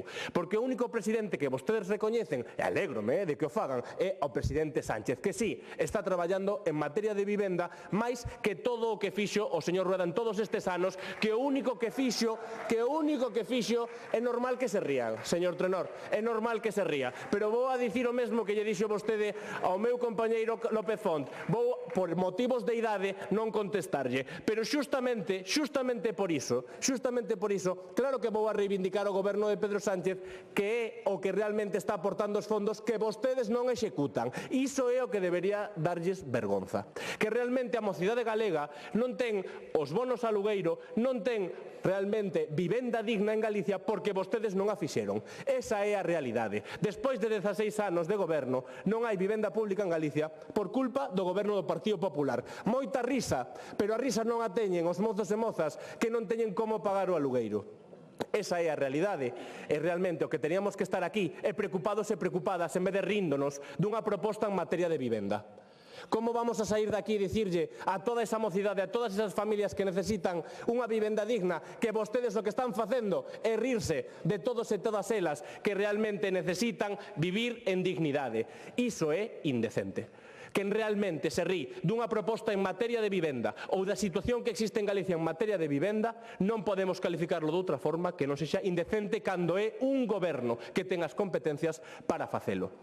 Do resto, poden seguir rindo, nós seguiremos reivindicando, e claro que sí, claro que vamos a seguir traendo propostas en materia de vivenda. E espero que xa que vostedes están con toda a razón do mundo nunha proposta que o Partido Socialista, o señor Besteiro, presentou no 2024 e vostedes agora están executando, pois por suposto que adoten de máis fondos, de máis cartos, pero sobre todo non só os pinten nos orzamentos, sino que os executen, os leven á práctica e fagan que por lo menos as políticas de vivenda podan ser unha realidade. Moitas gracias. Da emenda comentou... Respecto á emenda non a imos a aceptar porque realmente entendemos que as cuestións que se plantexan son cuestións importantes que efectivamente respecto ás vivendas baleiras se poden debatir, pero queremos que realmente a cuestión que hoxe se debate é o banco público do aluguer. Gracias. Moitas gracias. Pois rematado o debate desta proposición, suspendemos a sesión que será reanudada mañán ás 10 da mañá. Boa tarde noite a todos e todas.